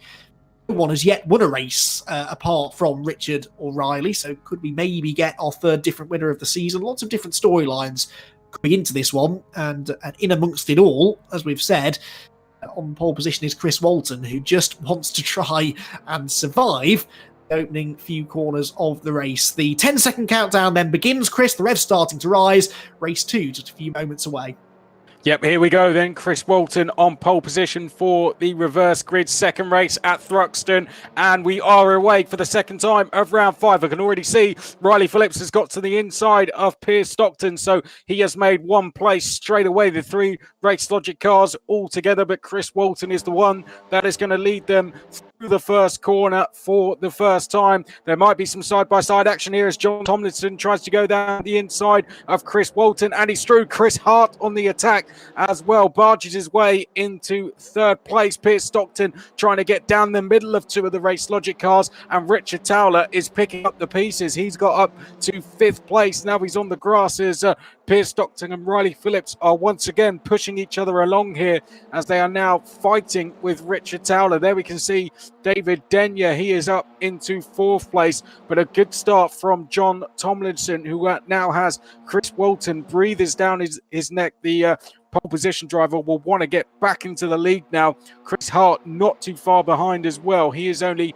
around 8/10 behind these guys. So who is going to be the leader when we get to the chicane for the first time? It's going to be John Tomlinson, but will Chris Walton go on the attack as they're now into the straight? And Chris Walton, is he going to try and push Tomlinson along? He isn't. He pulls to the inside, and Chris Walton now grabs his race lead back as we're about to complete the first lap. Behind it's all chaos as well. I can see as we look a little bit further back, you can see Chris Hart going off the curb there. He might make contact here. Oh, no. He is, and he's tagged.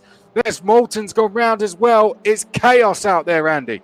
Walton was having his own moment, I think, and he was up against the pit wall going very slowly, then all of a sudden got assaulted by an out-of-control Chris Hart. I'm not entirely sure how those two cars ended up hitting each other there, but the end result is that John Tomlinson now leads the way, Piers Stockton is second, and they're the top two in the championship. Riley Phillips third and Richard Towler fourth, with Julian Thomas right behind them in fifth place. So a very dramatic start to our second race of the evening. We kind of thought that might be the case. And, well, at least our championship contenders have got through it all without too much strife. But I think there were three abreast, weren't they, going into the chicane? I think that's kind of how it started. And that doesn't often work into that final chicane at Thruxton. And indeed, in this case, it was Chris Hart that ended up cutting through. But John Tomlinson then got in front. Now, if these three start fighting each other behind, Tomlinson could do a Towler, couldn't he? He could break the toe and pull clear of them, but we know that these two drivers, well, not these two, the two that were on screen when I started that sentence, Riley Phillips and Piers Stockton, are very good at working together, so I don't think Tomlinson is going to have it all his own way here.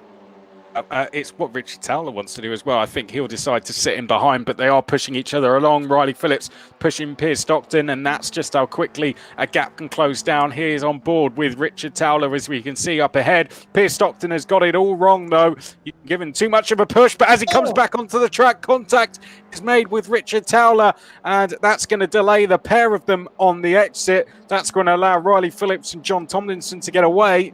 Richard Towler now under attack from Julian Thomas and David Denyer.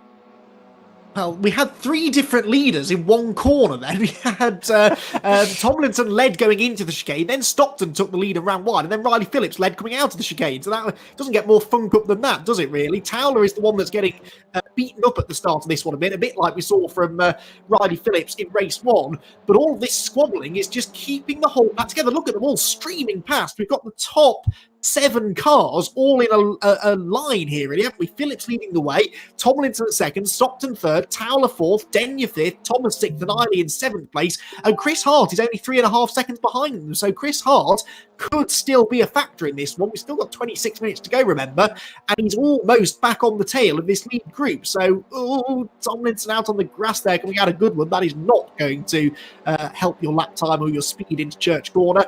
But yeah, don't count Chris Hart out of this. He's closing in already on this lap. He could be with this lead pack within a lap or so. And that's really hurt John Tomlinson now, because he's lost the toe from Riley, and now he's giving the toe to drivers who are working together. So just like he was a lap ago, if we go back to him, you'll see he's about to come under attack as once again they're trying to go 3 wide. Stockton, I don't know if that was a defense on Towler or an attack on Tomlinson or a bit of both, but he's going to stay third coming out of the final corner briefly, and then Richard Towler is going to go past him. So Towler is now into third and Tomlinson in second, and Riley Phillips has done what Richard Towler has done in the first race, and he has broken away out front. Now it's about trying to make the most of his gap, but he's catching Chris Wetherill, and we know what happened in the last race when he went to lap Chris Wetherill. It all went wrong. So he'll be perhaps a little bit nervous at this stage, and there you can see the car just getting a little bit out of shape now. But He coming up to the first back marker of the race and is leaving a furious battle behind for second place. There we can see a great angle. Now we can see just how close it is behind. There's still 5 or 6 drivers in that. I mean, John Eiley is the one that is rounding out that battle, and he is in 7th place.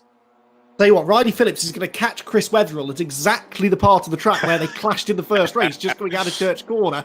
Thankfully, it's a bit less busy for Riley at the moment, though. He should be able to pick his moments a bit more. We're on board here with John Eiley in 7th, taking quite a lot of the curb through Church Corner. Wouldn't recommend he tries that in a few weeks' time when we're at Thruxton for real. But will almost certainly send the car out into the field on the left-hand side of the road.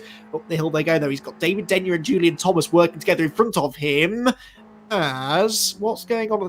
Riley Phillips. Yeah, John Tomlinson's second. I saw something change then. Yeah, John Tomlinson's just gone second for Richard Taylor. There's contact, and Tomlinson off into the barriers.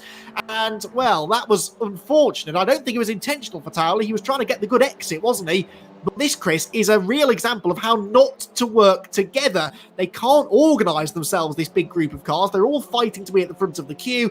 And Riley Phillips is loving every second of it. He's in the process. Oh, I don't believe it. They made contact again. Chris Wetherill and Riley Phillips just can't get away from each other today. Wetherill's on the grass. Phillips has gone through. But look at the time. It lost him about 3/4 of a second, that bit of contact. And suddenly Richard Towler could get back to him. Denier's off in the background as well. Oh no, Chris Wetherill's just been shoved out of the way now, hasn't he? And Denyer spun in the background. You may have caught that as well. He was having his own moment through all of that. He's now dropped out of the tow in 7th. But Chris Hart has got himself back in the fight effectively because he's only 3 seconds away from the race leader roughly. So Chris Hart is doing a fantastic job here to close these guys back in. Phillips was in a comfortable lead, but now Towler has got through. That lead is not looking so comfortable anymore. Julian Thomas, what's his plan here with Piers Stockton? Is he going to push him along, or is he going to go for a move? He's going to do the latter, isn't he? He's going to go for a move here, because if he looks in his mirrors, guess who's there? It's Chris Hart. Chris Hart has made his moves very quickly in this so far this evening when he's had to. Back Piers Stockton. I don't think we've talked enough about John Eiley, but he's doing a great job in this race to keep up with these guys. Didn't get the best of runs through the last chicane, but he's very much in this fight as Chris Hart goes through into 4th place. So he is now the next driver who is going to be on the attack for the top 3, and the first driver he's going to catch is going to be Piers Stockton. Paul Rose, the championship director of the Funcup UK Championship, will be watching this and rubbing his hands with glee. The amount of front splitters he's likely to sell to these teams when we do get to Thruxton later this year, because if they continue to use some of the lines they're using now through the chicanes, over the curbs, for example, they're going to tear their cars to pieces in seconds. They are really punishing these cars in the search of valuable lap time, but it's not really working at the moment. It is John Eiley. We're following him now from behind the car and heading through Noble. You can really see the way the car moves around, actually, from this angle, rocking on the suspension through Goodwood, back down towards Church Corner, weaves to the right-hand side of the road there, just to take the shortest possible line, because it's not really a straight. There is no such thing as a straight at Thruxton, and the bits between the corners tend to turn one way or the other, so you've got to be mindful of what line you're taking at all times. Side by side here up the hill, though, between Chris Hart and Julian Thomas. This is for 4th place. I think Hart has already gone through, and Julian is trying to fight back up the inside of the 106 car now. Onto the brakes, late on the brakes, though, for Chris Hart. Now, watch the line that he takes through the chicane. Doesn't even bother with the middle part of the club chicane, and that has 2 effects. It not only speeds him up through the corner, but look at the extra speed that he can carry across the start-finish line. It's not remotely legal, but it's working really well, and it means that he's almost in the middle now, this gap, isn't he, between Piers Stockton and Julian Thomas? Well, let's just say that's part of the reason why he's back in this fight, because he is taking far too much curb through that second part, and he is effectively cutting the track, isn't he? Which is a bit of a shame. But other than that, when he's been overtaken, he's done a very good job of it. And Piers Stockton is going to be the next on his list. But we must go to Richard Towler briefly, because if we look on board with him, you'll see that Riley Phillips is just ahead. We'll check in with him in just a second. So here you go. This is the battle for the lead now. Richard Towler only half a second back from Riley Phillips, and I imagine when he gets up to the back of Riley Phillips, have a bit of a decision on his mind. Does he go through, or does he work with him and wait till later in the race? That's going to be something on his mind, I'm sure, when he catches Riley Phillips, because it seems only a matter of time now. Well, what's really impressing me here is that he's done something in this race that Riley Phillips couldn't do in the first race, because Richard has caught Riley without any help. He's 2.8 seconds ahead of Piers Stockton, so he's not worked with somebody else. He's not been using that bump drafting technique that we saw Riley trying to use in the first race, and yet he's still, look at that, 0.3 quicker than Riley Phillips on the previous lap, albeit the slipstream may have had something to do with that. Yeah, this is really impressive from Richard Towler. Riley spent the entirety of race one trying to work with different people, working with Piers Stockton, working with Julian Thomas, working with Chris Hart, trying to catch the leader, Richard Towler, and wasn't able to get there. Richard, though, in the space of about 5 minutes, has done it all on his own. So that's really impressive from Richard. And now that he's caught Riley, might actually elect to just sit behind him and work with him for a few laps, because they're continuing to lap quicker than Stockton behind. That gap is now 3.5 seconds between second and third. The bigger they can make that gap, the less they have to worry about being caught by third place later on when they start to really fight over the race lead. Yeah, this is there's three main battles going on in this race, isn't there? There's this one, there's the one for third, and then there's a good battle between Tomlinson and Trossel as well. But Richard's decision is to go for this now. He wants to get past Riley Phillips ASAP, so go for a move up here, I'm sure. Hart is the next one who is trying to chase Stockton. This is a three-way battle, really, because Julian Thomas involved in that one as well. But this is the main one now. What this will do is, if Riley is forced to defend, then it just allows those guys behind to maybe close in. So these guys, although they're going to be fighting, and it's going to be Richard Towler who's going to briefly go through, and he's going to take the lead. Riley Phillips still there on the outside there, though, but he's going to be on the outside going into the next corner. They come up into the braking zone, and Riley Phillips is going to hold it around the outside. Brilliant driving there. Good driving between the pair of them, giving each other enough space. And this, you're just going to see the gap coming down. Look, it's now under 3 seconds. So it's come down by over a second in half a lap, Andy. Yeah, exactly, because you can't run side by side through the corners as quickly as you would do single file, and they're still side by side. They've done almost a whole lap now, wheel to wheel, and of course, because it's very much a left-right circuit, this one, particularly through the first half of it. The inside for one corner quickly becomes the outside for the next, and no one can break clear. But yeah, you're right, less than 3 seconds now between these two and the third and fourth place cars of Piers Stockton and Chris Hart. Side by side into Church Corner they go, and finally Towler goes through, but then he runs wide, and an absolutely inch-perfect switchback manoeuvre there from Riley Phillips to get back up the inside again now up Woodham Hill. So it has now been a full lap of wheel-to-wheel racing through around the high-speed Thruxton circuit, and still neither of them wanting to relinquish the lead. Phillips gets into the chicane ahead, though. That inside line is the place to be going into the corner, but he might be slow again on the exit. I tell you what, if Chris Hart was pushing Piers Stockton along in this lap, that gap would be under 2 seconds now. But as it is just over 2 seconds. But I wonder if they're going to keep doing this. Chris Hart, he's going to have a decision to make as well when he catches Stockton. But yes, they're still going to keep fighting. So exactly what Stockton wants to see. He's got Chris Hart coming down the inside of him in the background, as Chris Hart has gone into third place. But the two leaders, it's just a replay, isn't it, Andy, of what we saw on the last lap? This is the kind of racing this circuit produces, though, because it's all about that momentum. If you go past somebody on the inside going into a corner, you're going to be slow on the exit. And I mean, they've lost another full second over the last lap or so. They're still side by side. It's brilliant racecraft, isn't it, though? They haven't once touching wood, because that could all change very quickly if they get a bit too close here through the high-speed sections. But at the moment, they haven't touched. Into third place, look, Chris Hart is ahead of Piers Stockton now, and he's almost 2 seconds behind them, so he's definitely reeling them in. Hart could be a factor for the race lead before too much longer. Richard Towler up the inside again through Church. Each driver must believe that they are quicker than the other and that they should be in front, but they need to try and sort this out quickly. Riley Phillips in front. Towler pulls back behind him for of a second or so to get the slipstream, and then he's back up the inside, and this time Towler then will have the inside line into the chicane. Can he break as late as Riley Phillips? No, Phillips goes right on the outside this time to retain the race lead, cuts the corner a bit. They're going to really hold each other up, and we know how quick Chris Hart is through the chicane. Look at that, he's almost with them now.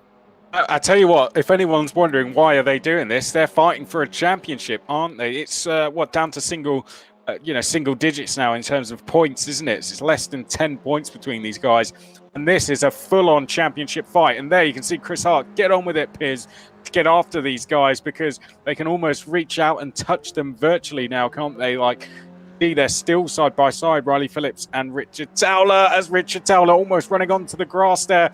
Riley Phillips has got back in behind him now, and 4 are now all becoming 1 for the race lead here.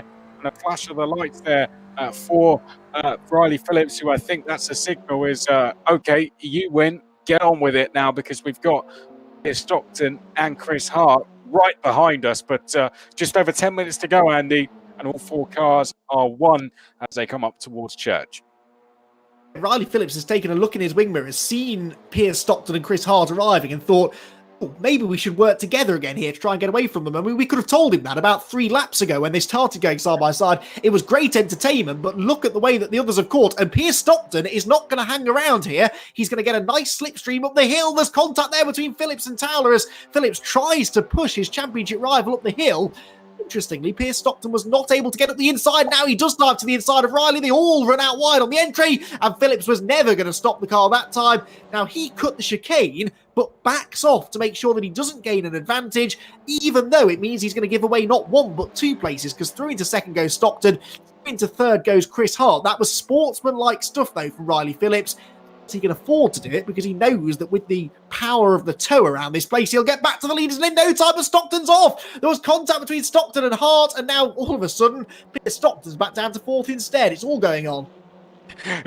How much has it changed? I mean, a lap ago, this looks so much different, didn't it? Richard Towler has got himself a lead, so Riley Phillips needs to work with Chris Hart, and they need to do it on this lap. Otherwise, Richard Towler is once again this evening be off into the distance. So let's see if Riley Phillips is now going to work with Towler. He was in the lead of this race only a couple of laps ago.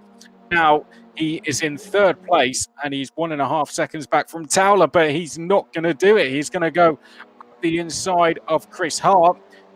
He's the quicker one to do this. Chris Hart is now going to be the one surely to try and push him up the hill. Let's see as they go up the hill. Chris Hart needs to just run onto the grass a little bit there, and there we go. They are seemingly working together, or are they? No, Chris Hart pulls out of the slipstream, and he's going to dive back down the inside. So they've got to make their minds up. Who's going to do the leading and who's going to do the pushing? And from the next lap, they need to start doing that, really. I know Chris Hart quite well, and I could have told Riley again there going onto the straight that there was no way, month of Sundays, that Chris Hart was going to push him up the hill. That's just not the way Chris Hart operates. He's in it for himself. He will want to overtake. As soon as a car appears in front of him, Chris Hart wants to get past it, and I think really Riley's best chance would have been to stay with Chris, because look at the way that Hart has now caught Richard Towler, thanks to that unique line of his that he takes through the final chicane, shall we say. He's on the tail of the leader, and he's pulled away from Riley by over half a second now. So all of a sudden, it's Hart versus Towler for the lead, Phillips versus Stockton for 3rd. That could all change. Just seeing how quickly that can change, and Chris Hart's going to go for the lead. If he gets anywhere near Richard Towler, he's going to dive down the inside. And then we're going to have the exact same situation as we did before. I do want to say there is, of course, a good battle going on further down the field with John Eiley and David Denyer. They're split by only half a second, so we'll check in with that very quickly. Here you can see this is the battle for 6th place between Eiley and Denyer. I'm sure this is another one that could go to the flag. And Eiley was in 7th place earlier and had a 2-second gap to the pack. So he's done the, I think, the catching and the passing in this battle so far, but there is still 10 minutes remaining. Drive this from John Eiley, isn't he? He finished 9th in race 1, so he didn't benefit from the the reversed grid process. He missed out by one position, and yet he's driven his way up into sixth place already. Sixth place, excuse me, in this one. So John Eiley driving well. Back to the lead bunch again now. Then Towler to Hart is half a second, and then a further 1.4 back to Phillips and Stockton. Now, this is the hang on. To Stockton, is he disconnected or something? What happened there, Chris? He's pulling off, isn't he? I'm not too sure what's gone on. Stockton has an important phone call to make, clearly, but he's just pulled off the circuit. Now, if it was a disconnection, I think he would just disappear. But I think his PC has crashed, we're being told. So, oh dear, that's a real shame. That's basically his engine's given up on him. Essentially, what has happened in that case, the main thing powering the whole process has failed, and that's a real shame. But tell Piers Stockton to get the live stream on, and if he wants, come and join us in the booth. Why not have Piers Stockton in as a guest commentator? It'd be great to have him along. Well, he certainly knows a thing or two about racing this lot, doesn't he? Because he's been right in the thick of the action all day long, and it's going to be a shame that he doesn't really have the results to show for it. He got that third place in race one, but that's a real shame for Piers then. So he's out of the race. That promotes Julian Thomas to fourth, albeit 6.4 seconds behind the leaders. John Eiley fifth, David Denyer sixth, John Tomlinson seventh, Ben Trossel eighth, Stephen Walton, I'll remember it at some point, ninth place, and Chris Walton in 10th position right now with Piers Stockton out of the race. So Riley Phillips then we're watching, less than a second behind Chris Hart, who's 1.4 behind Towler. So all of a sudden the field has kind of thinned out a bit, whereas earlier on in the race there were 5 or 6 cars that were kind of all fighting for the top 5 positions. Now really it's these 3, isn't it? Towler, Hart and Phillips. Might that make it a bit easier maybe for them to coordinate an attack here? If Phillips and Hart could work together, as we said this tonight, they could catch Richard Towler and they could probably race him for the win. Right now, though, the gap continues to go out. It's 2 seconds. It looks as though Hart is slower than Towler. He's gaining back most of that time through the final chicane. I'm being told it is quite hard to work with Chris, just for more technical reasons, really. Action with him makes it slightly harder to effectively work with him. It's nothing to do with his driving, but I think he gets a little bit of lag, so it doesn't work as effectively as it would with other drivers. But they're still going to give it a go. But all I would say is Richard Towler is in a position where he seems to drive best, and that is out front. Once he gets out front, one of those drivers that just can run away with things effectively. So it's going to be very difficult, I think, now for these guys to catch him. But stranger things have happened this evening. So let's see. You can see, though, Towler and Hart are neck and neck when it comes to lap times. And that is with that, of course, that line through the last corner as well.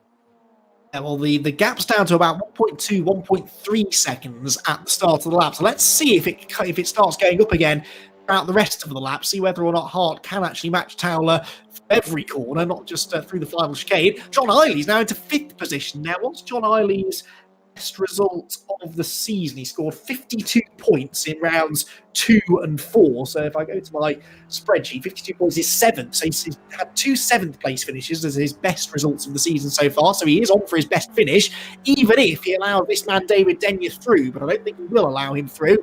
Not without a fight. Denyer is fractionally quicker at the moment. He's just getting a whiff of a slipstream. I think if you can get within about a second of the car in front, you get a hint of that draft, and David Denyer should be able to use that now to close in on Eiley over the next lap or so. Only 6 minutes to go, though, in this race. It's gone by very quickly, this second race, as we kind of expected it would with the amount of action going on. So if Denyer's going to get into the top 5, it's going to move on. Yeah, it's really gone by quick, isn't it? But 6 minutes, it seems like a lot of time, but really it isn't. It's it's only about 3 laps or so.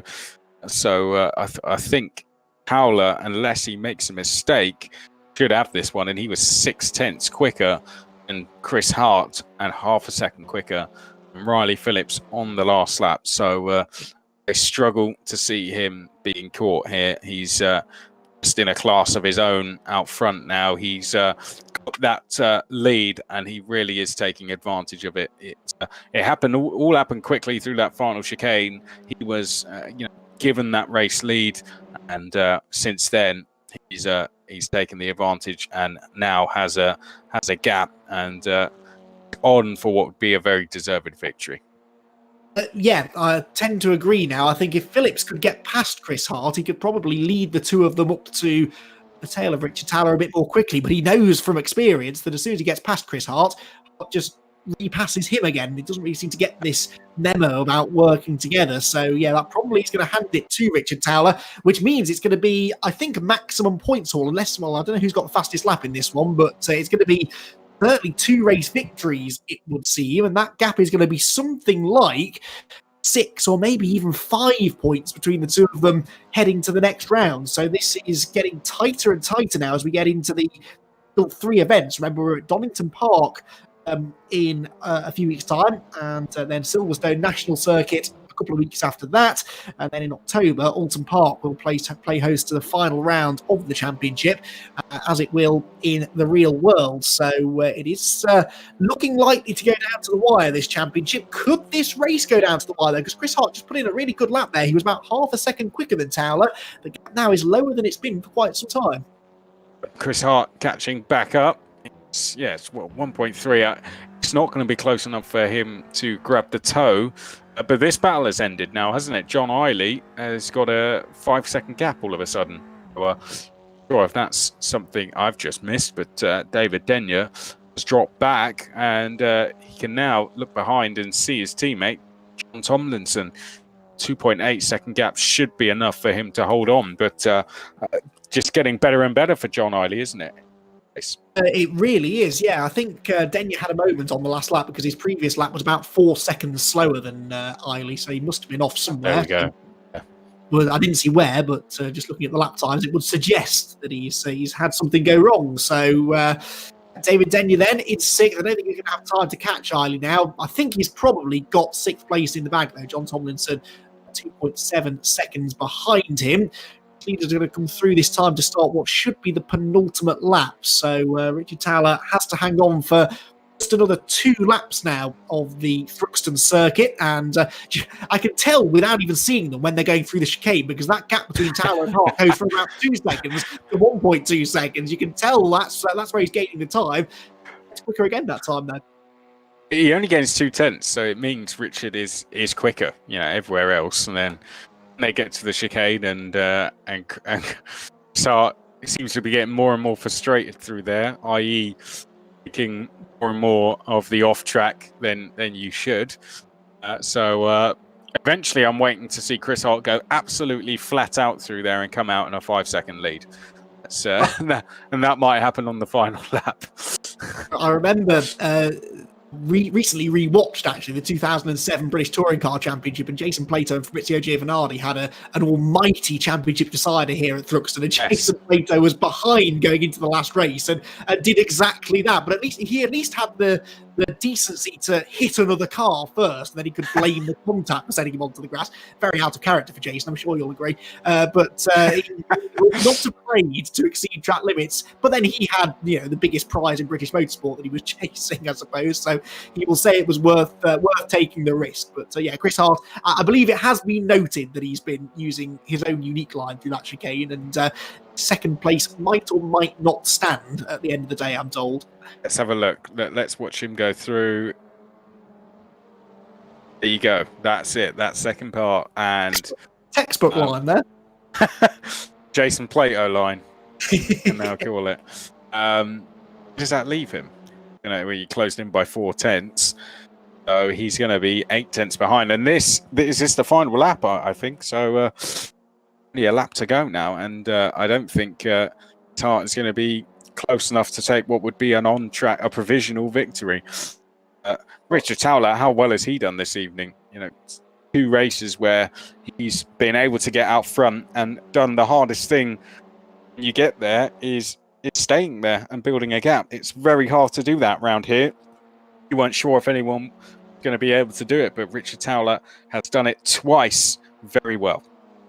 Yeah, absolutely. And made no mistakes either. We were a bit critical of him at Brands Hatch. Not critical, but, we he noticed that he made a couple of mistakes, didn't he? He kind of threw away that Brands Hatch race at the start of the second lap, getting tangled up with another car into the Kill Bend, going through the gravel trap, but no mistakes whatsoever tonight. He has not put a wheel wrong, and any moments that he has had, he's to bounce back from really quickly. David Denyer there, still running solidly in 6th position, but the race leaders are heading towards the end of their final lap of racing. Ben Trussell there goes across the start-finish line to start his final lap of racing. Here comes Richard Towler. Well, I think unless Chris Hart completely abandons the final chicane, he's not going to get there. It is going to be a double race victory here at Thruxton for Richard Towler, and he will only be a couple of points now behind Riley Phillips in the championship, because, of course, Hart splits them, provisionally at least, in 2nd place with Riley in 3rd. Julian Thomas will come home in a fairly lonely 4th place, actually, with John Eiley in 5th position. Yeah, he's going to get the better of David Denyer, I think, isn't he? There is John Eiley taking the Chris Hart / Jason Plato line through the final chicane, with David Denyer 6th. John Tomlinson should be 7th, with Ben Trussell in 8th, gets a top 10. Chris Walton 9th, and Steve Walton should round out the top 10. So entertaining stuff there. It was a shame that we lost Piers Stockton midway through, there wasn't it? Because I think he would have been a really interesting factor in the latter part of the race. We also didn't see Jay Shepherd at all in the 2nd race of the night, so he's clearly had some sort of technical issues to take him out, but really well-deserved double victory there for Richard Towler. Yeah, he's driven superbly all evening, hasn't he?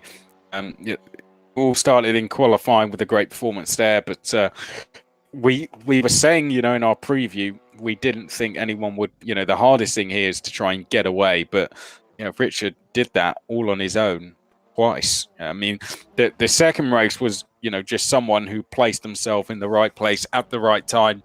When he got that gap, he didn't look back, basically, and that is a very hard thing to do. Of course, Chris Hart provisionally is 2nd, but still 2 good recoveries for him. Otherwise, I think overall a frustrating evening for Riley Phillips. I think he'll leave slightly frustrated with, even though it's 2 podiums, I think he'll still be slightly frustrated at the situations he's had to face all evening. It's kind of been 2 races where he's had an uphill battle constantly, but points nevertheless. I don't know what that does to the points now. I think that might see those 2 change hands, but they're going to be pretty much neck and neck going into round 6. And Julian Thomas has done very well, 4th, and a big shout out to the likes of John Eiley, David Denyer, particularly John, his best result, isn't it, of this season with 5th place. And as you pointed out, didn't even get a reverse grid spot, finished in 9th place in the 1st race. But I think let's go and chat to some people. I think we'll maybe go and chat to some drivers. Andy, what do you reckon? Yeah, I think that's a good idea. I think 1 or 2 of them may have a few stories to tell after tonight's duel. Okay, well, let's start and go into the general VC chat, where we've got Riley and Richard, so 2 podium finishes, and then 1 driver who will feel he should have been there in Piers Stockton. Hello, guys. McCarthy here. How are you? How are we all doing? Let's start. Of course, we are on the live stream. Let's start by speaking for yourself. 2 wins. How does that feel? Yeah, it feels pretty good. It was quite close in the race, especially that 2nd one. Chris was really closing in during the end there. So I was a little bit worried he would have a Chris Hart go at me on the last lap, but I just kept it just there. And talk. Of course, the 1st race all seemed to really go to plan. You got away, and despite the attempts of the guys behind to work together, you still managed to hold a gap. But that 2nd race, definitely a lot tougher. You think it was through the last chicane, you just managed to find a gap, and then from there, how difficult was it to pull away? Yeah, I mean that whole chicane was tricky. I mean, apologies to John, I think it was that I hit. But we all just kind of backed up going into that last chicane there, and and about 4 or 5 cars were pretty much on my bumper, so we all just got stuck together there. But yeah, it was good fun. I mean, I got a little bit of a gap, and then caught Riley. Then we had some pretty cool racing side by side there, which is not easy at Thruxton. So that was fun. Overall, how did you enjoy the track? The track's a lot of fun because it's quite technical in that first sector, and then you're just flat for about 1.5 miles, it feels. but that creates a lot of drafting, bumping opportunities, and that's where a lot of the action kind of happened. And and also we've got a brand new car almost this race. It drives a lot different to how it did in the previous race. So a big congrats to Riley and Julian Thomas as well for working on the car really hard this week. 'Cause it drove pretty well for me. And Donington Park next, similar really in the fact that it's a very quick circuit. But are you looking forward to that one? Yeah, that's quite a tricky track because it's as you say, it's got a good high average speed, but it's got a lot of blind crests as well, which are really hard to hit consistently. So I'm pretty sure we'll put on a good race there. Well, congratulations, Richard. Very close in the championship, even closer than what we had coming in. So I'm sure the rest of the season is going to be very entertaining. But well done. Thank you. Stuff, Andy. I think we'll speak to Riley next, shall we? Yeah, Riley, well done, a double podium, but I'd imagine a bit of a frustrating night. You just couldn't really catch a break, could you, in either race? No, yeah, there was quite a lot of incidents. I'd say not particularly anybody's fault, but it's just how racing is really. So yeah, couldn't catch Richard. Unfortunately, had a great battle with him during the races, but yeah, it was unfortunate really. But yeah, still super happy with double podium. That's really good. Go back to that first race if we can, and a moment that you're probably not in to relive was the contact you had with I think it was Steve Walton, wasn't it, in the car you were trying to lap. At the time, you and Piers were catching Richard. It looked like it was going to be a brilliant three-way scrap for the win, and then it just looked like there was the tiniest of touches coming out of Church Corner. Talk us through it from your point of view. Yeah, I'm not sure who it was. To be fair, I don't think it was Chris Walton. But yeah, going into that corner, we'd just passed the back marker, and I went to give Piers a little bump draft to start off down the second kind of straight, if you like. There's not really any straights at Thruxton. And then yeah, I got a tap from behind, and I just went completely sideways and managed to tag Piers on my way to the wall. So yeah, we both ended up losing quite a lot of time. So much so that I think Julian Thomas caught up with us briefly. But yeah, it was definitely an interesting race because yeah, did not catch a break at all. What we did see you doing an awful lot of, though, was working with a lot of other drivers, really, and particularly trying to that bump draft work up Woodham Hill into the chicane. It's something that may look quite easy, but we saw a few other drivers attempting it, and it didn't really quite go to plan. There's a real knack, isn't there, to connecting with the car in front of you right, so that not only you start gaining time, but you don't actually spin that car out completely. Yeah, it is definitely quite tricky. I initially let Piers through just to see if I could push him any quicker, but we weren't managing to particularly. So we switched back around. It was one way or the other. We switched anyway again, and we were starting to make progress. But yeah, I worked with a lot of drivers because I didn't have the absolute pace that Richard did, so I needed someone to push me along, because you can gain about half a second to a second with drafting, depending on how you do it. I don't think we'll see quite the same extent in the real Funcup because you can't bump draft quite as much because you'll damage the radiator. But yeah, it was certainly an interesting experience having to kind of line it up and really get close to them before we could start pushing them. Points-wise, an interesting night as well. I haven't done the exact maths as far as fastest lap bonus points and whatnot are concerned, but I reckon you and Richard are pretty much level pegging again now. Literally, there's only going to be a point or so in it, so it's going to be tight going into these final few rounds, isn't it? It is, yeah. I'm looking forward to seeing kind of what happens, because I've got to really pull the stopper out and go for some moves on Richard to make sure he doesn't kind of get away. Or maybe work with other drivers even more. But yeah, it should be certainly an interesting few races towards the end. We're looking forward to it, and thanks again, Riley, for all of the hard work that you've put in over the week in getting the track ready, working on the setups. I know there's an awful lot went into it in the build-up to this one, so you've been a busy bee for the last week, and it's a shame that you couldn't be rewarded with a race win, but two entertaining races nonetheless. Indeed, yep. Riley finished then second place, Chris. How about Piers Stockton? Should we have a chat with him? Yeah, and I'll ask the others. Mute your mics while we're chatting to Piers, just to out any background noise. But Piers, shame you got a bit of a technical problem in that second race, because it was at one stage it was fourth for the lead. It was fantastic. But how did you enjoy the challenge of Thruxton and having to try and work together with people? Yeah, it's a really difficult track because it's so technical. So having to work with people really. Oh, we're not catching you there, Piers. Yeah, so it's really, really important to actually try and work with someone, especially with Richard being at the front of the field, pulling a little bit of a gap. So in the first race, it seemed to work quite well. And I think it was going really well in the second race. Still, I had some technical issues with my PC. Yeah, real shame that. I imagine, frustrating because, especially yourself and Chris had worked together to catch back up again. And after the guys were battling out front, it looked like any one of you four could have taken the win. Yeah, you're right. It is pretty soul destroying. We have to spend a lot of time sitting there doing laps and practicing, especially with the new car and getting used to it. So it's a large chunk of your life that's actually wasted on essentially a game. So for it to go like that is disappointing. Have you enjoyed that having that challenge whilst we've been in this period? That challenge of having to do all the testing, go through any setup changes, and then the race again. I guess that's the same feeling you could get on a race weekend. Yeah, definitely. I think it's changed slightly now with a more fixed setup to try and close the racing.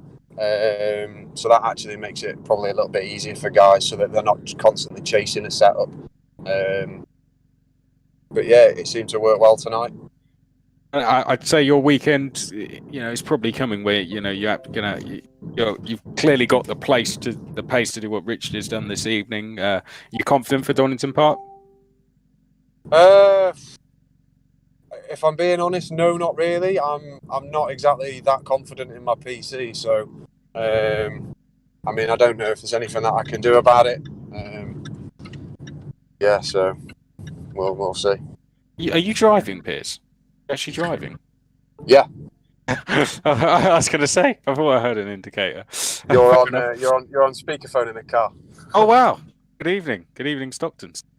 But thanks for joining us. Thanks for coming to join us while you're driving. We did want to try and get you in to commentate the last few minutes, but thanks as ever for speaking to us and for you tonight. But good luck for the next round. No, thanks. Cheers, guys. Cheers to all three of you. Myself, Andy, and Andrew. We're going to pop down and speak to the V-Box guys, I think, and we'll see you all at the next round.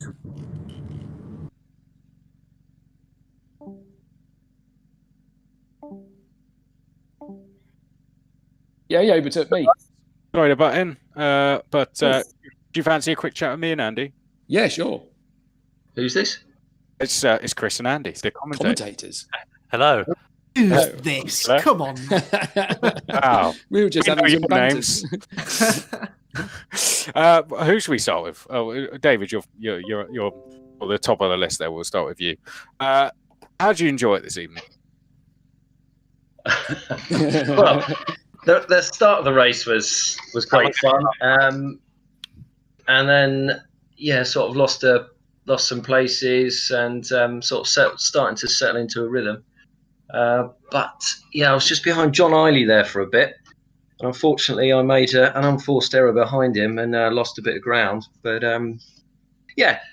it's good fun to race. I think this track's a little bit frustrating, but yeah, all good.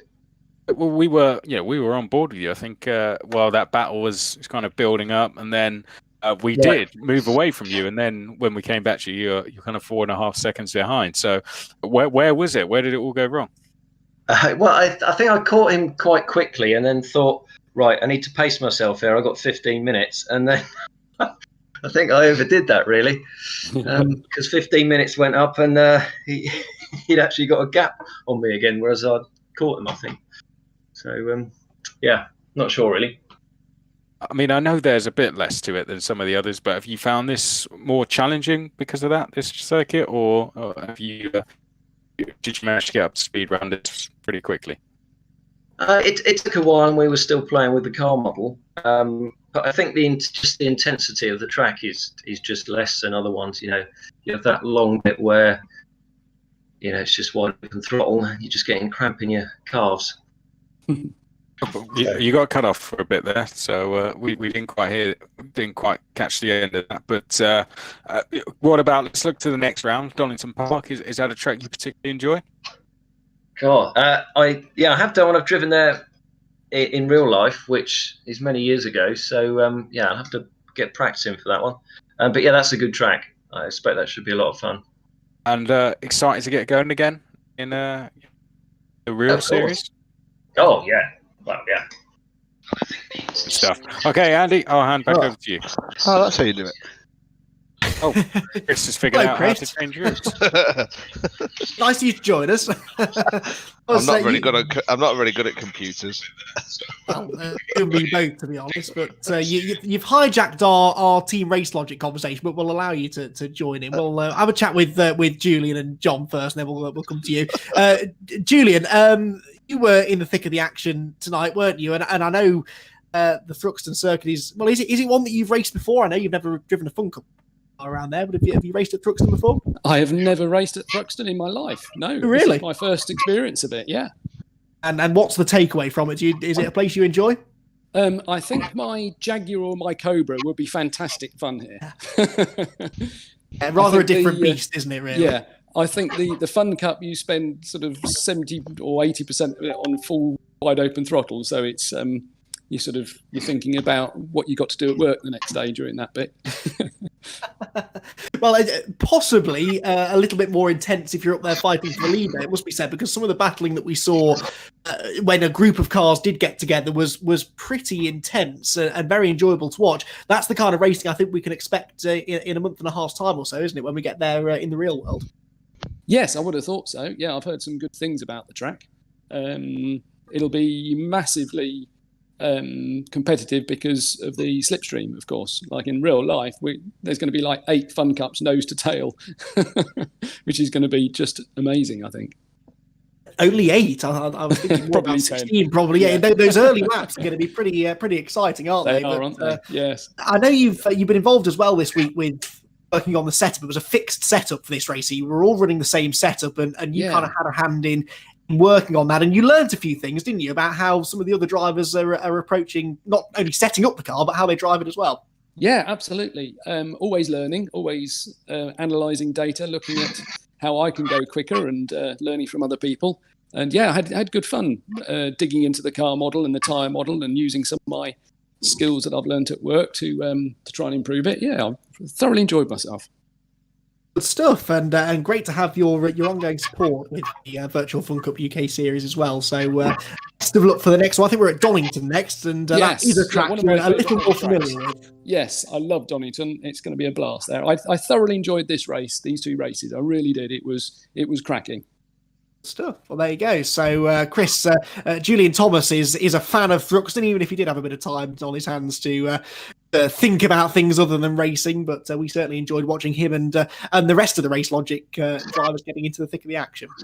Yeah, I've really enjoyed it. John, we'll come to you next. How have you enjoyed, the series as a whole? We're 5 rounds deep into this now. How have you enjoyed being involved in the championship? I think it's much better now. The car's handling's been changed. Certainly the fixed setup, and having a car which is more fun to drive. So before it was very much power on understeer, which didn't really make it very fun. Now that Julian and Riley have been working on this car this week, it's much more fun to drive. Thruxton is a little bit the other way. It's a little bit too much power on oversteer, I would say, to a real car, but it's a lot closer than it was. I think you just make less mistakes then as well. I was going to say, sorry, that do you expect then Donington will be closer than we saw, in previous rounds? I think it could be. Depends on track limits and corner cutting, maybe. certainly did at this circuit.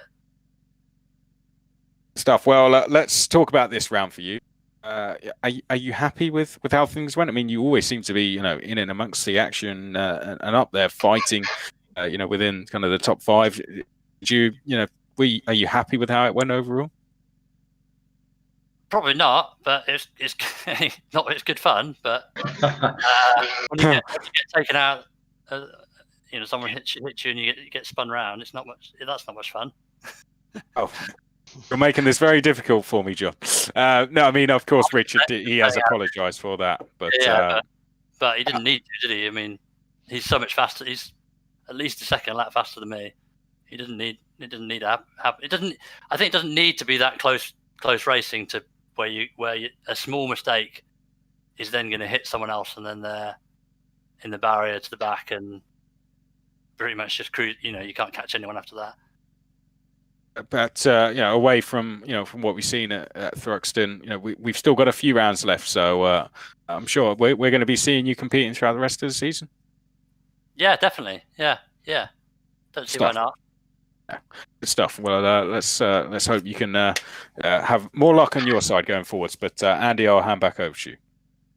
Yeah, well, let's have a word with Chris Hart then, shall we? If he's not switched his phone off or something in the last few minutes.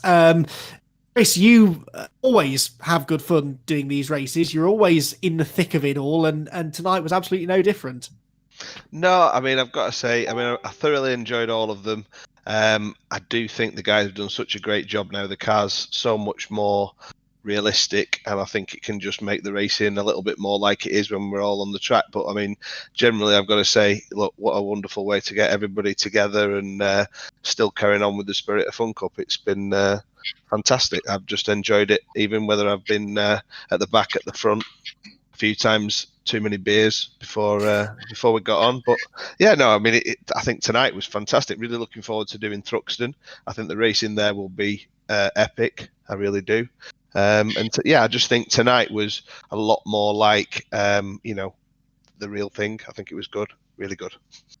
A lot more realistic, definitely, and I would agree with that as well, having seen a couple of these Funcup races myself over the years. But one thing that wasn't maybe that realistic was the line you were taking through that last chicane. I'm going to have to pull you up on it because we spent most of tonight's broadcast talking about it. You were taking an awful lot of that curve, weren't you?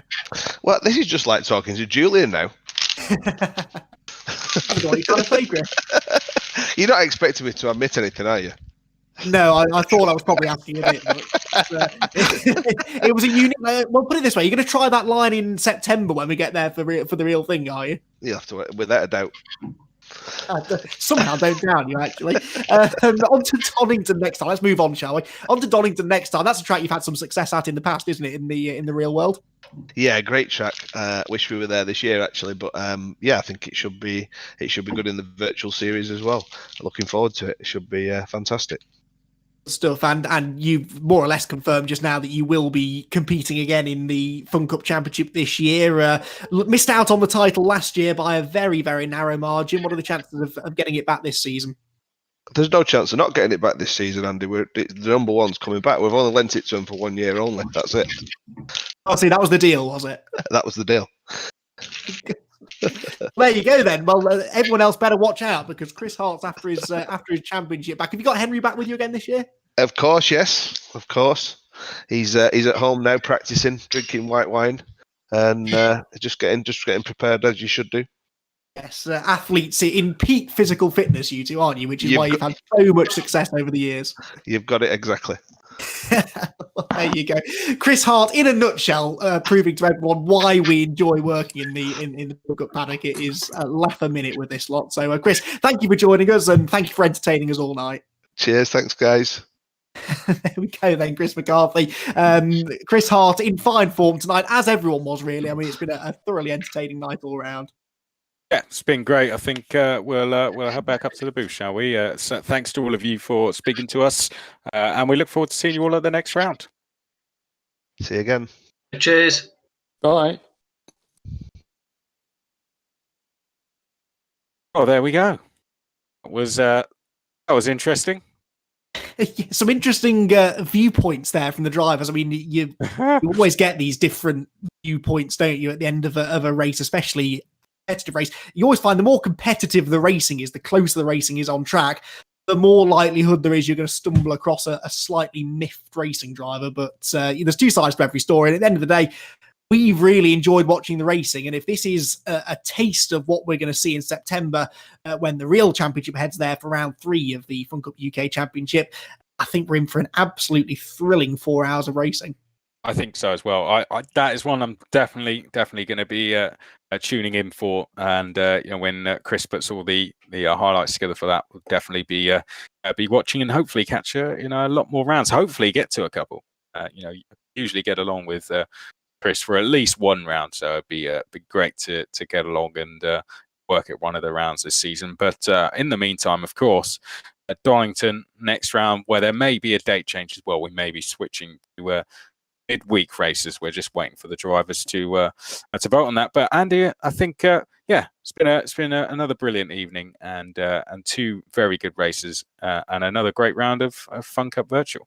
Yeah, really enjoyed the sprint race format tonight as well. I know that it's sort of goes against the grain a bit as far as Funcup endurance racing is concerned, but I think a mix of these sprint races really works very well. And it was probably the closest competition that I've seen so far in the Funcup Virtual Series as well. So really enjoyed it, and hopefully I'll be back on board now for the rest of the season as well, if you guys will have me anyway. I think I'm free for the rest of the races, and it's going to be fascinating to see not only what the races are like going forward, but how this championship battle between Riley Phillips and Richard Towler sort of boils up as we get into the final few races. There's next to nothing between them now, and only 3 races left to settle it. So it's going to be a really intriguing final few rounds. It is indeed, and you can catch all of those rounds live here on Phillips Motorsport. On behalf of everyone, thank you for joining us. We'll see you all for the next round. It may be during the week, then on the weekend, but the guys are just having that sorted at the moment. That will be decided by the drivers. But to everyone tuning in, thank you for being with us. Hope you enjoyed both the racing and the post-race chats as well. Until next time, do